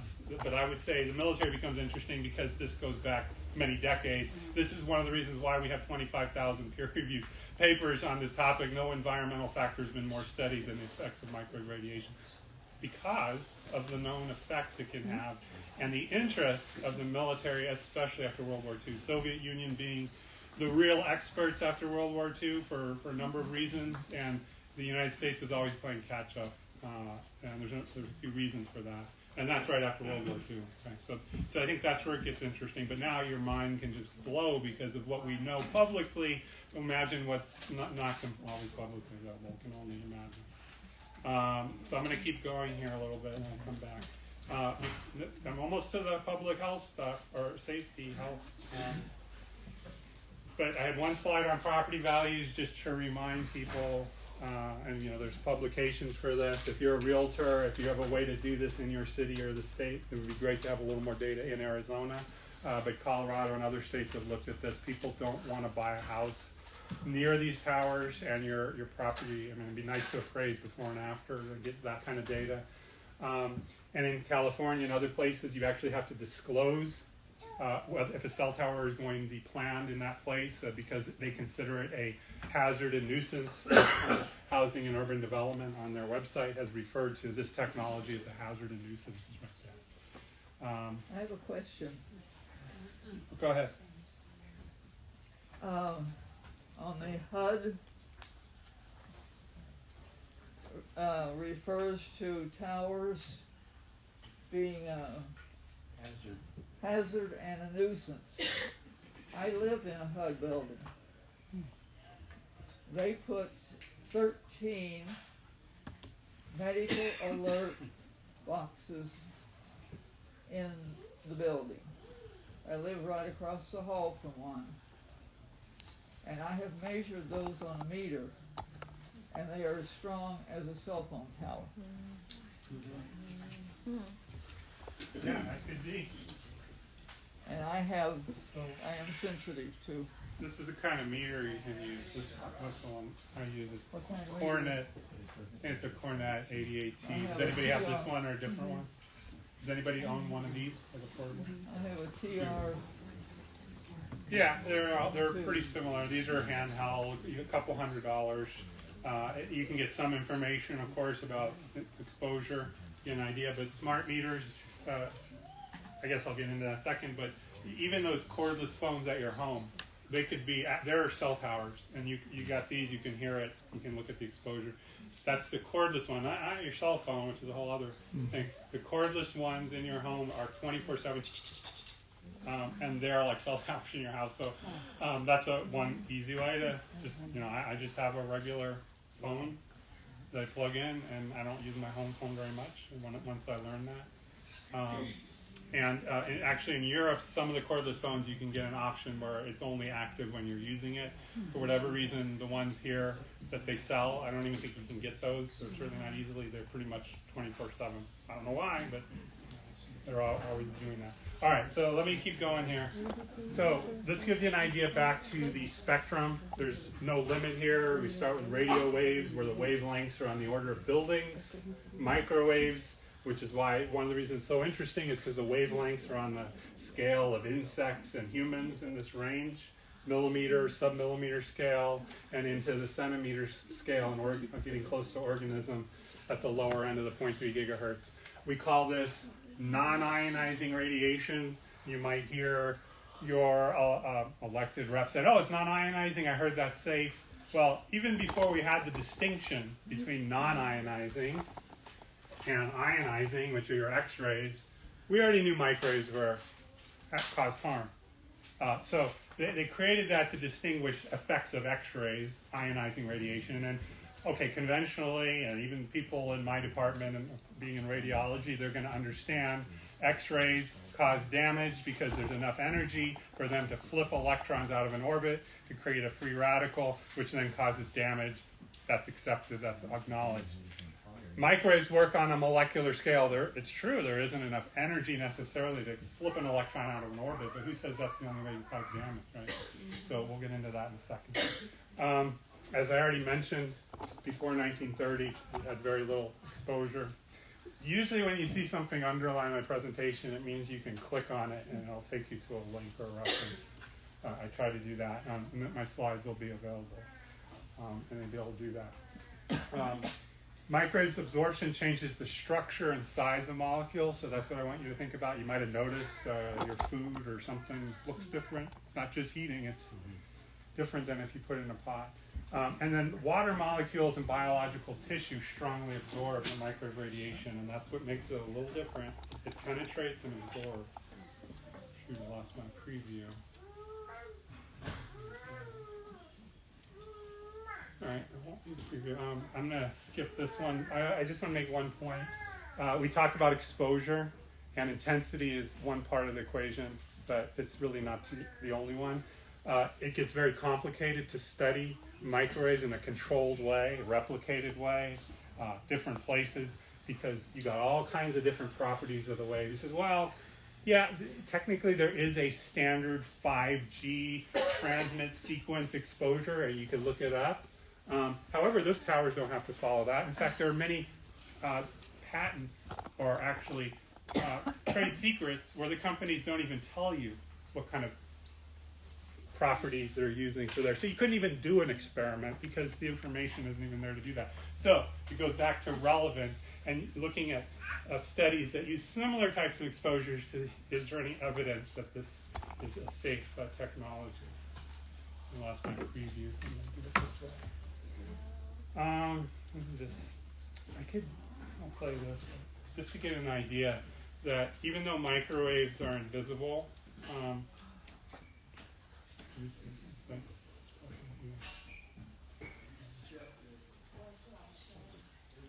this will kind of give you a visual. I don't even remember this. But.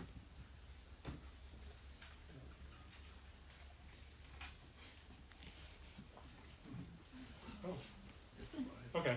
I made that video. Okay. But anyway, this is kind of as if you could visualize it, what the soup looks like, and your cells respond to it, even though your senses may not. You probably can as well. 24/7, your cells are being impacted because your organisms are electrical systems. And the microwave radiation really affects things at all scales, especially starting at the molecular DNA, as you'll see shortly. Organelles and cellular level, and then at the organ and the organism level. And the database of peer-reviewed and government studies is massive. So we talked about tobacco and smoking. It doesn't even compare. You know, smoking, lead, all these other things, add them together. You don't even come close to the number of papers we have on effects of microwave. And for a database on scientific evidence, this is massive and huge. You couldn't do a study that's going to throw off the tremendous literatures here. So the key is what's hidden and buried in that literature. And so for someone to tell you that they need to do more studies, no, you don't. No, you don't. We can do more studies to look at more specific examples. We can do more studies to look at mechanisms. But these were arguments back in the 1970s. There were funding organizations saying, we're not going to fund any more studies to look at the health effects of microwave radiation. We're just going to fund studies that look specifically at mechanisms. I mean, this is what they were saying in the 70s. Okay? In fact, I could just hand tie myself and look at papers before 1975 and make strong arguments to what I'm going to present. Okay. I want to keep this in mind too. Cells are sensitive to the microwave intensity and the pulsations. There's many studies that show continuous exposure is not nearly as bad as the pulsation. I'm not saying it's good, but pulsing. Your cells are using very tiny amounts of microwave radiation for chemical reactions. There's a lot of different ways for cell communication. So you're kind of jamming things when you're constantly doing that. It's kind of maybe like a stress response. I'm using terminology maybe to kind of visualize. But this is how it interacts with your body. There's a biocommunication system, and microwaves can affect that, and it depends on the pulsing and the intensity. Both are important. I know we like to talk about intensity, but you can create effects at very, very low intensities if the pulsations are specific. This is where you might get into military and things that I don't have access to, but we do know that these are the things that have been studied for many, many decades, is to understand those waveforms and the personalization specific to certain people. And I don't have all that information, but the principles are here. The third thing, the FCC, Federal Communications Commission, which sets guidelines for exposures for all these devices, who doesn't really hire biological scientists and physicians, right? As well as the FDA for diagnostic imaging in my area, they don't necessarily recognize dose dependence, meaning if you're below a certain intensity level for, I think it's a couple hours, I don't know, it doesn't matter if you're exposed for that for a couple hours or 2 years continuously. The guidelines do not distinguish that. Despite the literature that says quite the contrary. Dose is very important. With x-rays, that's very obvious. With probably a lot of other things, the more you're exposed to something, the more likely it's going to have an effect. Okay, so those are the three things I want you to remember: dose, intensity, and the pulsations of all your devices, which is all part of the equation. Some of you may have seen this. I kind of outlined kind of 20 of my favorite references because most of the federal agencies have done expansive research in this area. I love to just start with those. For example, what does the Environmental Protection Agency say about microwave radiation? Since I hit it. Where am I?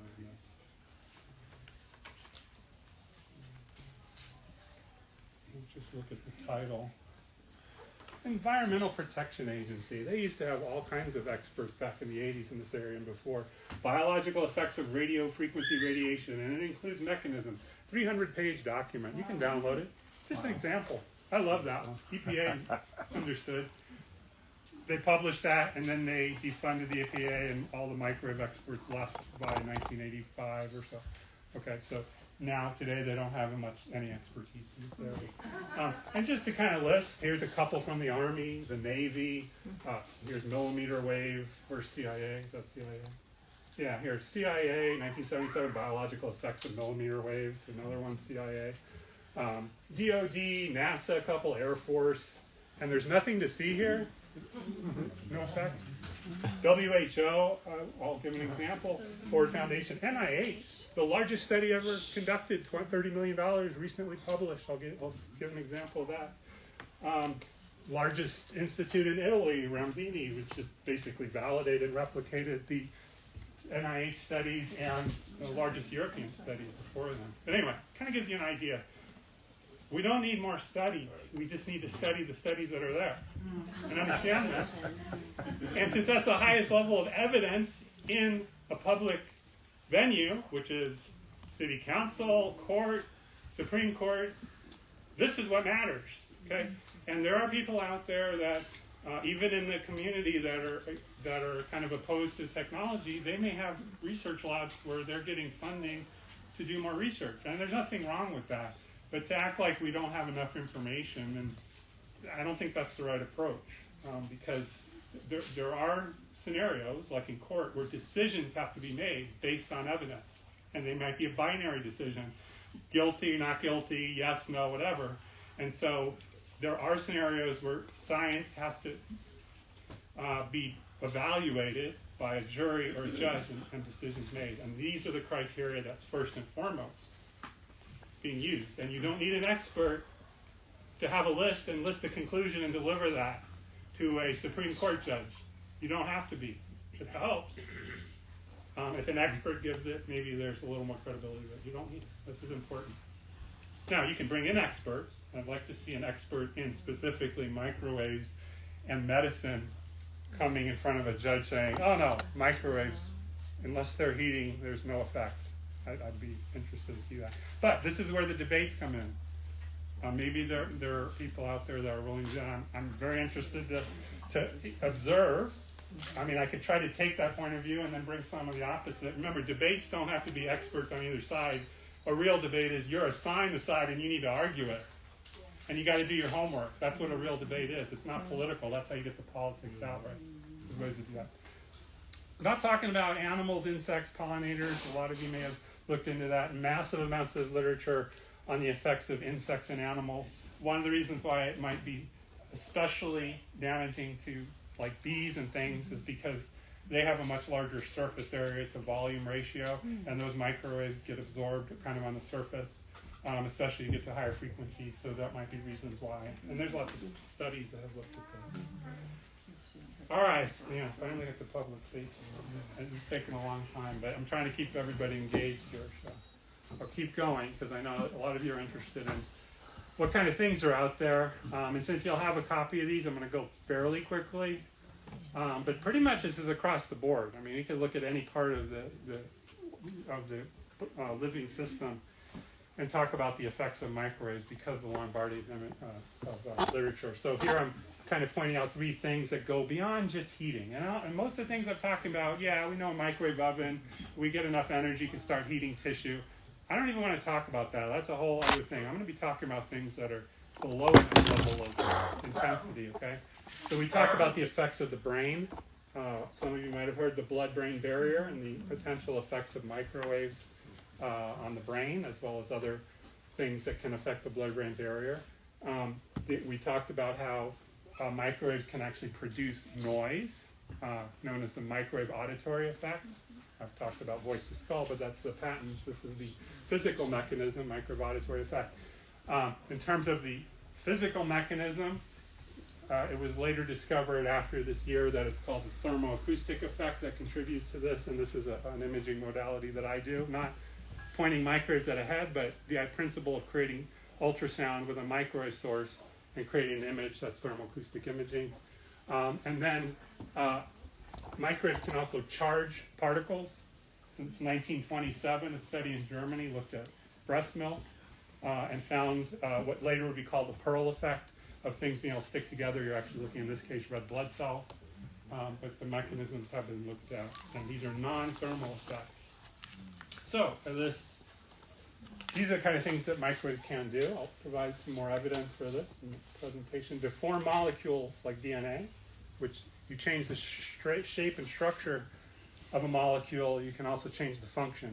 And so that can be linked to a clinical disease. Of course, we know DNA. Produce inaudible noise and disrupts biocommunication we talked about. Can create a stress response, especially when it's absorbed on your skin receptors or in your skin. That's how it can create, and you can actually measure this in the blood as a release of insulin, cortisol, for example, so you can design experiments to do that. Immune suppressor, I have a slide on that.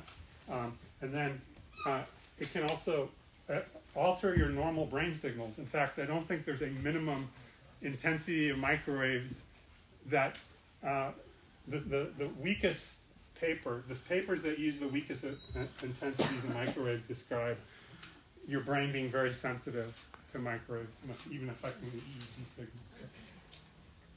Keep that in mind. This is my only slide on what you had brought up on the 60 gigahertz, because there's a lot of talk about 60 gigahertz.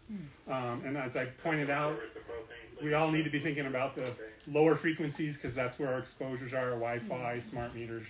But this could be more in the future. And this is a window that has definitely been promoted by industry, that they like this band for various reasons.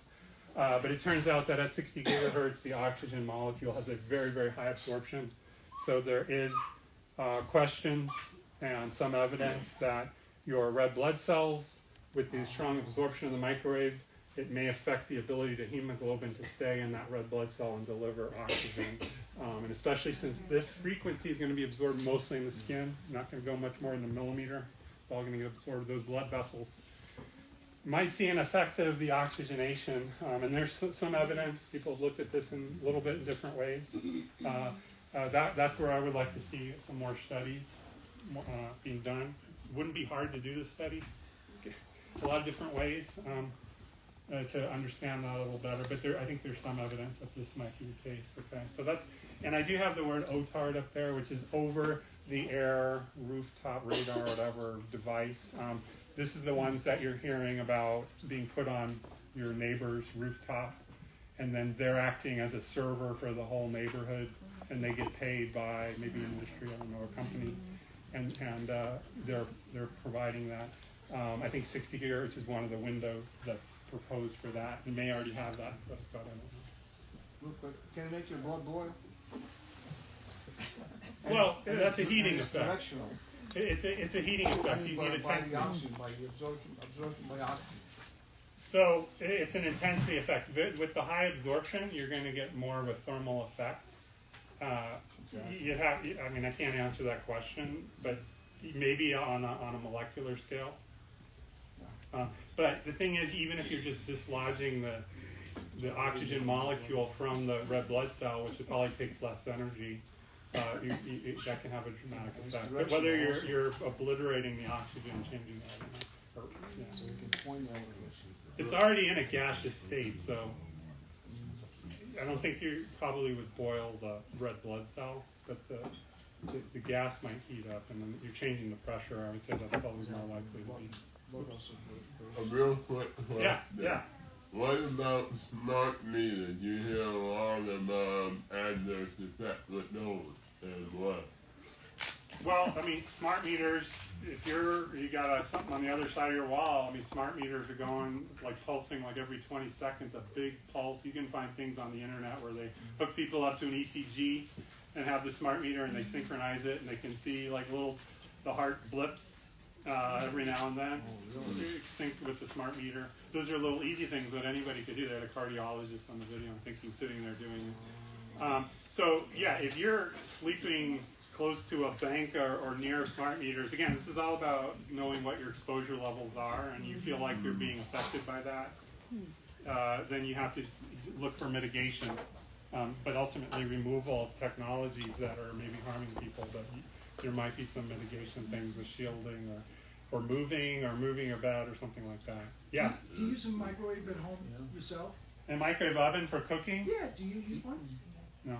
You don't? No, we haven't used a microwave. My mom does, because she likes it, but and she's 87, so I guess she's doing okay. But so I haven't used a microwave for 5 years or so since I. Do you think there's a lot of damage?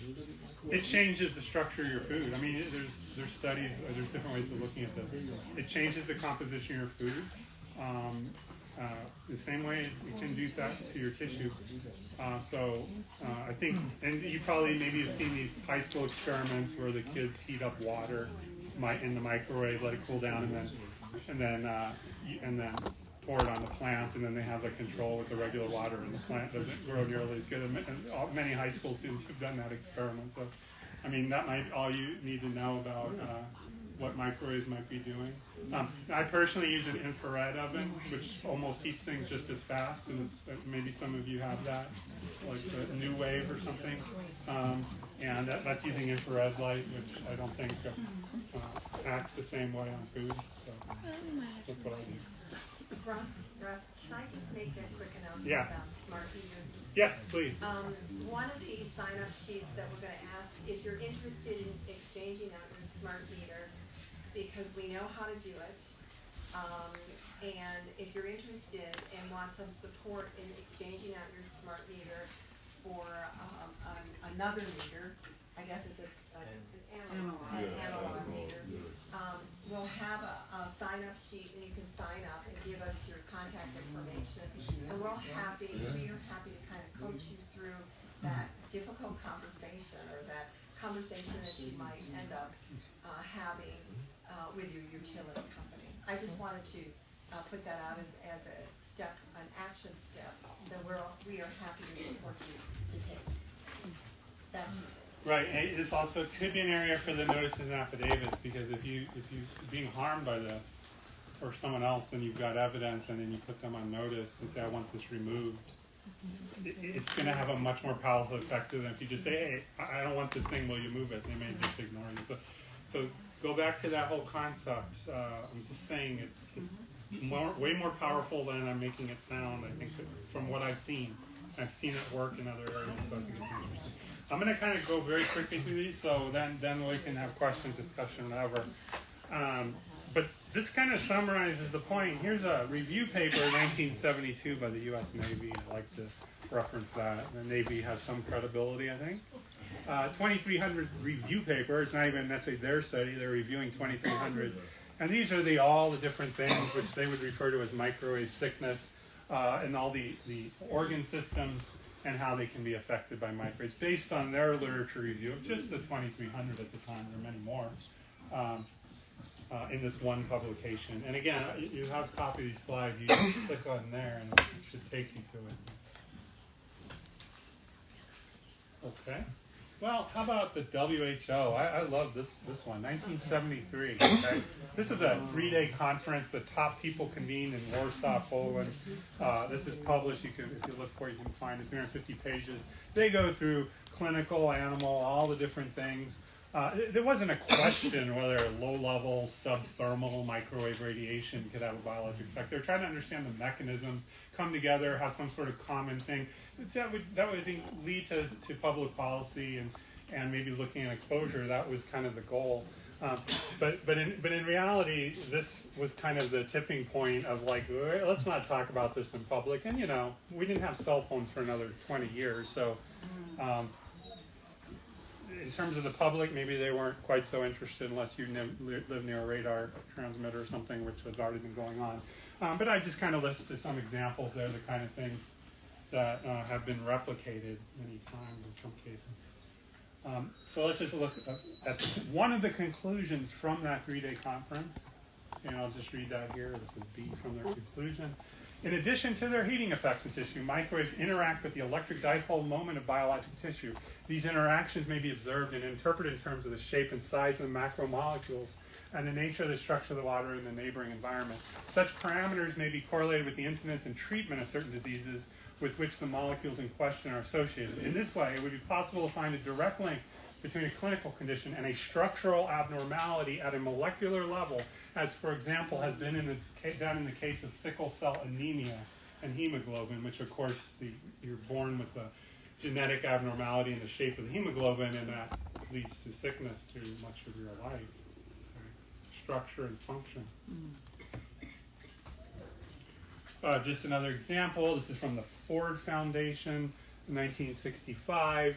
This entire document, almost 100 pages, is specific to the central nervous system. So you can, central nervous system, short waves, high frequency currents, human body and environment, absorption specifically in ganglion cells. Okay, so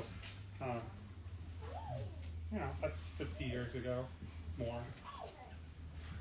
All right, let's go to modern times. Forget the old study. We could go back to the old stuff. This is the largest study ever conducted in the world. It's $30 million. It took more than 10 years.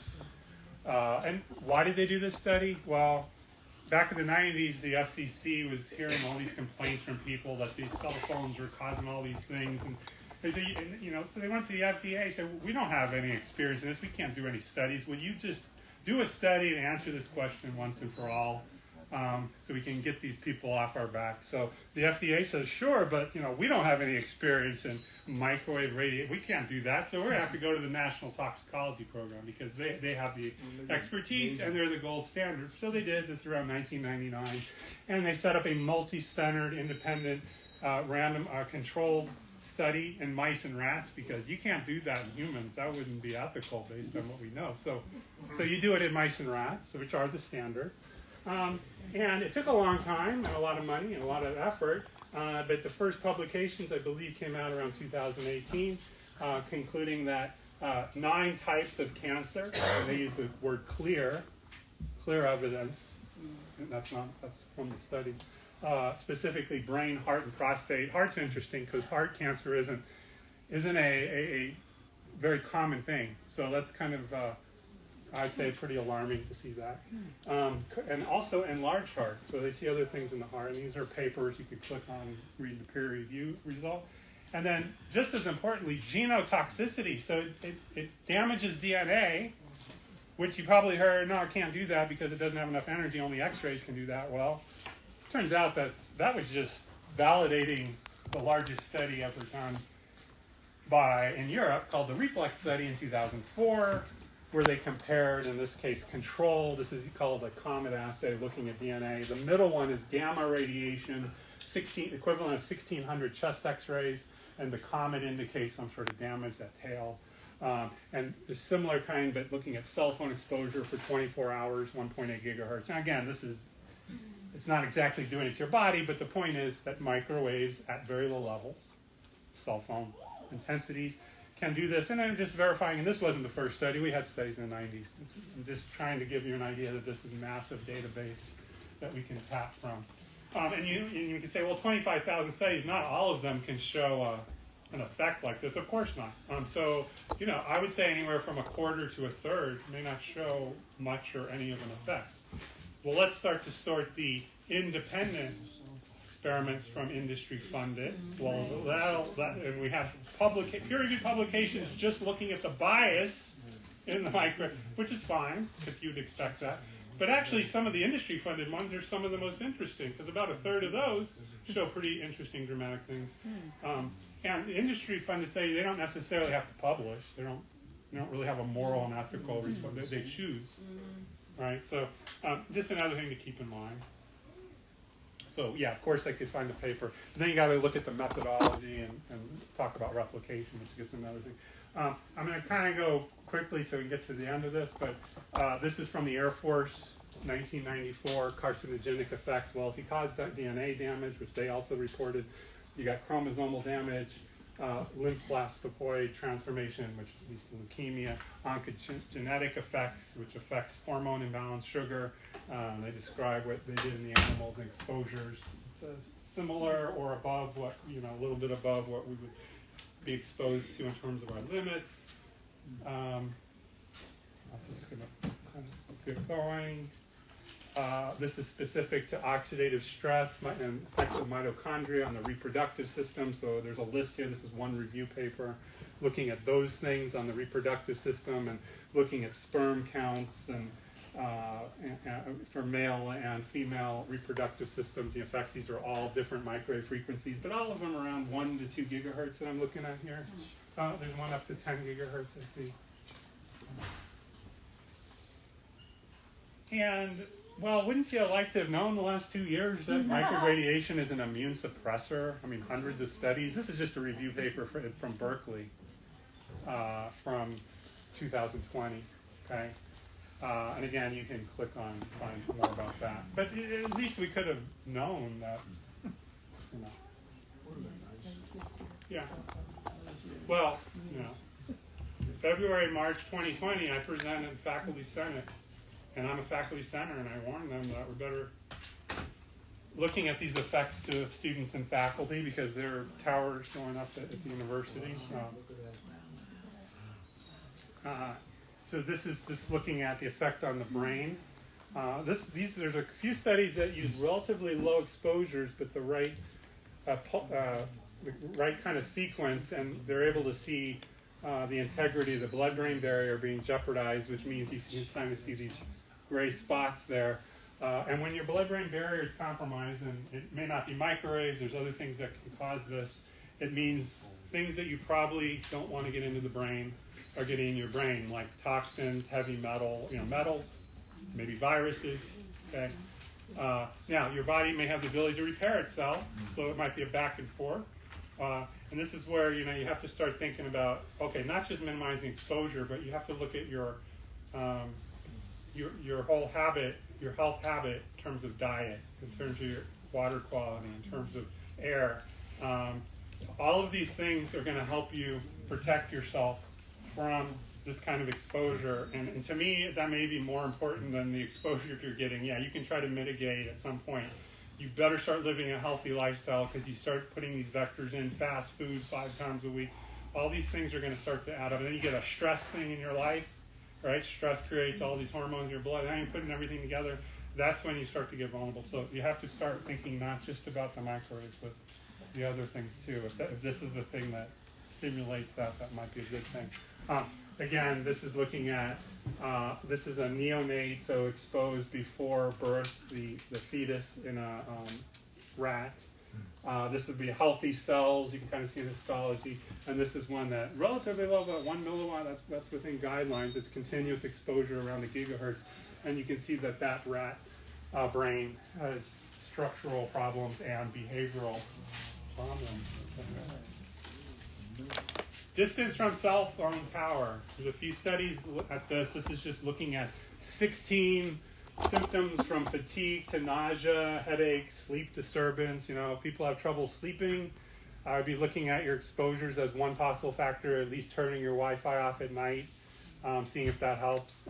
But clearly you see, as you get closer to the tower, you see more and more of these symptoms, and you can check out the papers that describe those. And, we could go all through epidemiologic studies. So there's really 2 kinds of studies you want to think about. Studies that are looking for causal factors, or at least things highly correlated, where you're trying to control everything else and look at one thing. Those are a lot of the animal studies I've talked about, right? So to try to get to mechanisms and control as much as you can. Epidemiologic studies, they're the other extreme where you can't control all these things, right? You can design experiment, try to do it, but you look at general populations and see if you have patterns. This is one paper where they list many different things and the effects of cell towers, but many countries have done these kinds of studies to download. Very few of them will show no effect. In China, I mean, you can go through and look at epidemiologic, but the idea that the epidemiologic studies don't find anything, that's not true, but there is a limit interpretation of those. We talk about small cells compared to the macro cells. And you think, oh, small, it's not so bad. But the problem is, because it's so close to the home, you're actually getting much more power into your bedroom window. You can't turn these things off 24/7. And let me see. That's my meter there. That's near my home. About a couple blocks from my home where I grew up. My mom lives there. Well, that's during the day.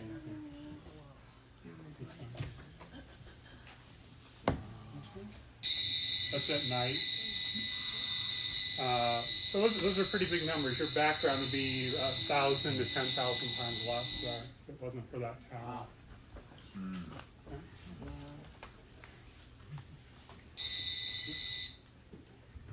And just to put into perspective, here's the, okay, this is the bottom here is the maximum permissible exposure according to the FCC. So here's your guidelines for the United States. By the way, the United States and England, maybe Canada, 3 countries, they have the least stringent threshold, most flexible threshold of all other countries. So just in comparison, China and Russia divide that number by 100 is what their limit is for their population. Okay, so it's been that way for a while. So we have very lenient exposure levels set out by the FCC, and you might have heard about a lawsuit that the courts ruled against the FCC, that was completely baseless, that there's many studies that suggest harm at much lower levels, and I mean, this is where you get to evidence of submitting it. They were able to do that, including, I think, the Children's Health was involved in that. But it's not like a new thing. We've had these studies for a long time. But now you go, as you minimize the exposure, looking at intensities, you start to see, or I could have gone the other way, but you start to see fewer and fewer effects. Like you can see, as you go down, you're starting to see more and more problems where it gets in the range. But all of these are within guidelines, meaning it can conceivably come out of your towers. And what if you have multiple towers that are crossing in devices? It gets more complicated. But the only thing the telecom industry has promised is excellent reception on their cell phone. They've defined that as a limit. That's here, 5 bars in a cell phone. Compare this to this. Why isn't our limit much closer to this? Well, some of you may know, we've and other places across the country have tried to build that in to a limit on what those cell towers can transmit from, and make it more based on just making sure there's excellent reception. So going from here to here. And there are numbers. There's ways to compute that, to quantify it. I don't know if anybody's actually gotten that into their ordinance. I think people have proposed it. I think that maybe there's ongoing process. I haven't been kept up to date, but I know there are many places working to do that. Here's one of the keys, is that this is exposure, and the way the laws are written, the local city councils will say they can't touch this. They're not even allowed to regulate this because there's some verbiage in there that says you can't control exposure. You can't do that. We need this fast track 5G. You got to have access to that. And there is some verbiage, but we'll go back to the Constitution. If these things are damaging, forget about what the other statutes say, right? You can overrule that. However, in the ordinance, we don't touch this. We talk about another parameter that is also well defined. It's called effective radiating power. Okay? This is what's coming out of the tower into the air. Okay? Effective radiating power is the power that's up to the antenna, but not what's coming out. Those are completely different regulation. Local city councils have every right to cap the power that gets to that tower. Very clearly, Supreme Court, federal law, state law, they have the ability to do that. I'm not a lawyer, but we've worked with and talked to lawyers that believe that the local city council has every right to cap that. This could be lucrative. You could put a cap on the tower. If that cap blows, you charge the telecom company, hey, you went over the power limit, we're charging you $10,000. You do it again, you make it $20,000. You do it 3 times, you're out of here because you're violating the local code because you put it in your code, affected radiated power. And people have worked that out. California, we have top scientists, experts that have figured out what those numbers are to still provide 5 bars in a cell phone everywhere, but make sure you're not transmitting. And remember, people aren't monitoring. It's not like FCC is coming around checking exposures or the no. Now, you can build that into your ordinance. I know Pima County, not Tucson, they were looking at going around and checking exposures periodically or hiring someone to do that. There was some interaction. I don't know if that's still going on. But these are things that must be in your ordinance to be protective. You can't just say can't do anything. No, these are things you can do. And don't expect your city attorney to agree necessarily. He's not an expert on it, to be honest. So you got to get things on the table and show laws, state laws, get other opinions, and figure out we got to do something. Okay? Remember, children are most vulnerable because their skulls are thin. Okay? So you can see how the exposures go much further into the head or the brain.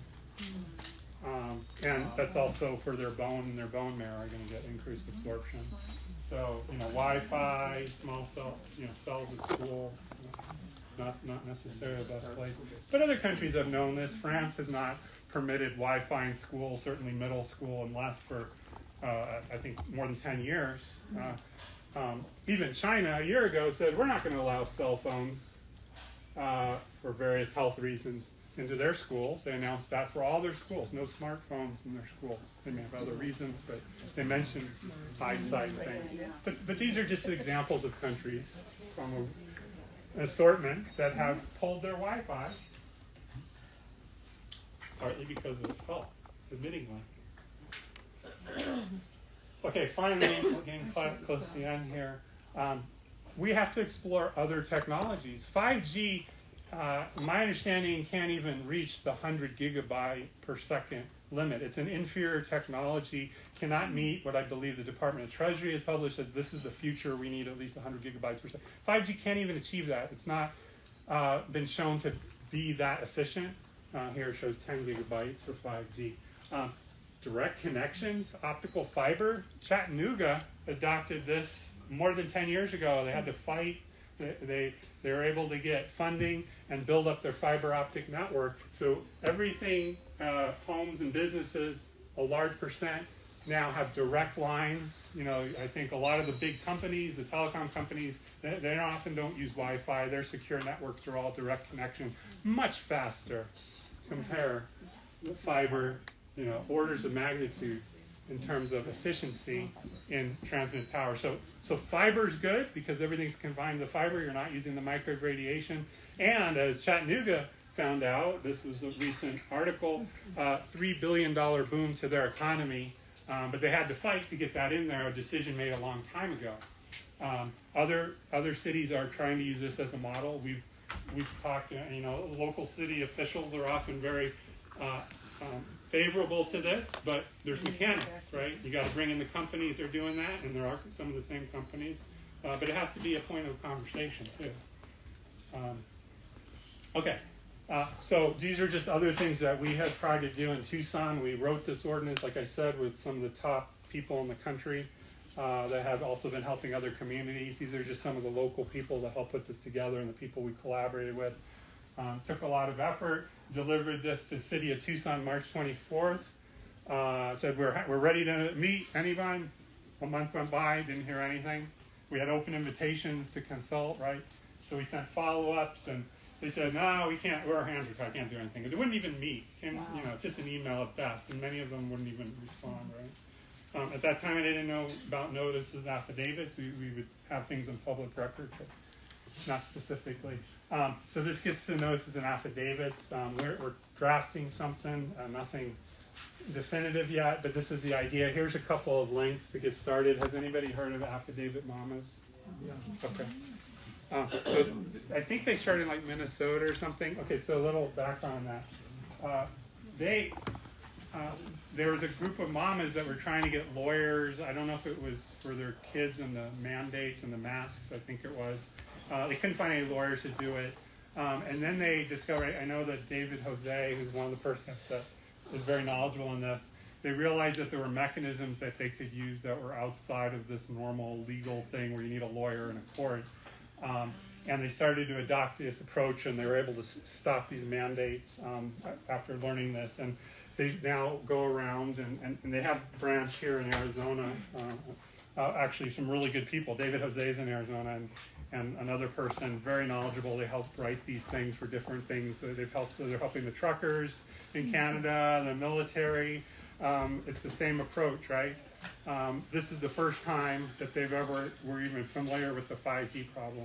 So they're very interested in starting to draft that, and so we're working on it. But the idea again is make them notice, tell them here's the law, here's the Constitution, here's your violations, you're harming me. You're going personally after the person that you think is directly harming you, and then copying a bunch of other people. And the notice is saying, hey, just stop it, okay? Give me a chance. And then if it doesn't, then you got to go to the affidavit and say, okay, now you've harmed me, okay? And you got 2 weeks to respond to all the things I laid out. And it's almost impossible. You can't. In fact, almost never is there a response to those. But after the 2 weeks go by, you now have that as a legal document you can use later under the right scenario. I think that's a whole other.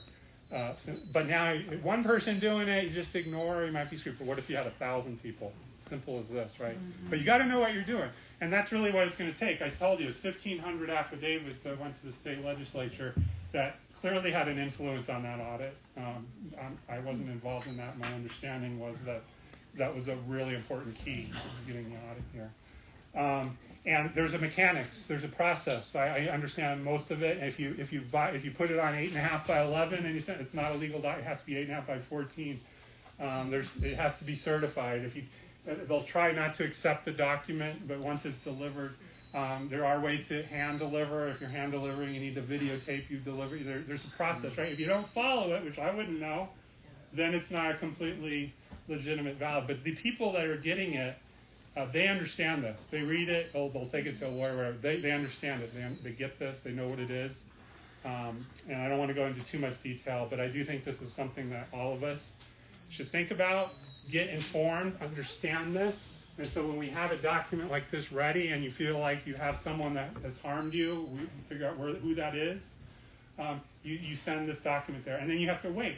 You might not see something. Sometimes, in some cases, they do. I think I've heard within 48 hours a child came back to their parents after they sent one of these. So it can be fast, but what I've been told is it's like a chess game. You might have to send more, and you might see them do something or change the language in their mandate, right? Reword it. This is what the feedback I'm getting. So, but it goes back to what you're saying back there. I don't see where you are, but you definitely need numbers. I think the goal is 1,000 for a community, but you might be able to reuse most of this. The interesting thing is we're writing for Arizona, and we're mainly looking at Arizona Constitution and federal Constitution. There'll be some statute stuff in there, but mainly Constitution. If it's in another state, you can use your state constitution, but the Constitution clearly says that if someone else in another state has a right, then you have that same right. So you can use other states' constitutions, and you will see this in the examples from these. You can use that as evidence if there's and you use Black Law's dictionary. There's people out there that know this much more than me, okay? So I think I'm almost done. I just put these as, in terms of things that you can do now to help limit exposure. This is primarily 4G because that's where people are getting exposed. So that's on the slide, but trying to hardwire at home, use airplane mode whenever you can. Especially if you have some of the symptoms I showed up here. If you're perfectly healthy, yeah, you can do this. But if you're feeling some of these things and you think it might be the microwaves, especially at your home, because that's where you're mostly getting exposure, try some of these things. You might start to feel better. I know people slept better, but you can't. It's not a scientific experiment because there is a placebo. But do you really care if it's a placebo or it's actually a microwave? You don't care. Leave that to scientists, right? I think that's the idea. So anyway, these are some books I'd recommend. This is Jerry Flynn, is a military captain in danger. This has great history in there. Learned a lot of stuff in there. But all these are very good. Microwave debates, not new. 1984 was a review of the great debates in microwave and the great scientists, right? And these are some links. I'll leave those. And anybody will have access to slides. So I think we'll stop there. Hopefully we have plenty of time for conversation. Ben and then have questions. Oh yeah, Ben, sure. Okay. Okay, thank you very I'm much. going to remove this. Then, okay?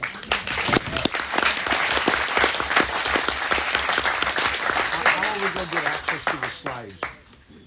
We'll talk about access to slides in a bit, but I want Yeah, to we just can figure that out. I just want to segue over to our next guest speaker, Dr. Benjamin Benulis, who's a practicing chiropractor out of Scottsdale. He's the founder of Arizonans for Safe Technology, which was started in April of 2020, and he'll be discussing a little bit about some of the legislation that's coming up with the 5G choice bill. So thank you for joining us today, and you have your Russ's presentation was so comprehensive. Okay. There's not much else I need to add. Okay. He did drive all the way up here from Tucson today, 3.5 hours. So please.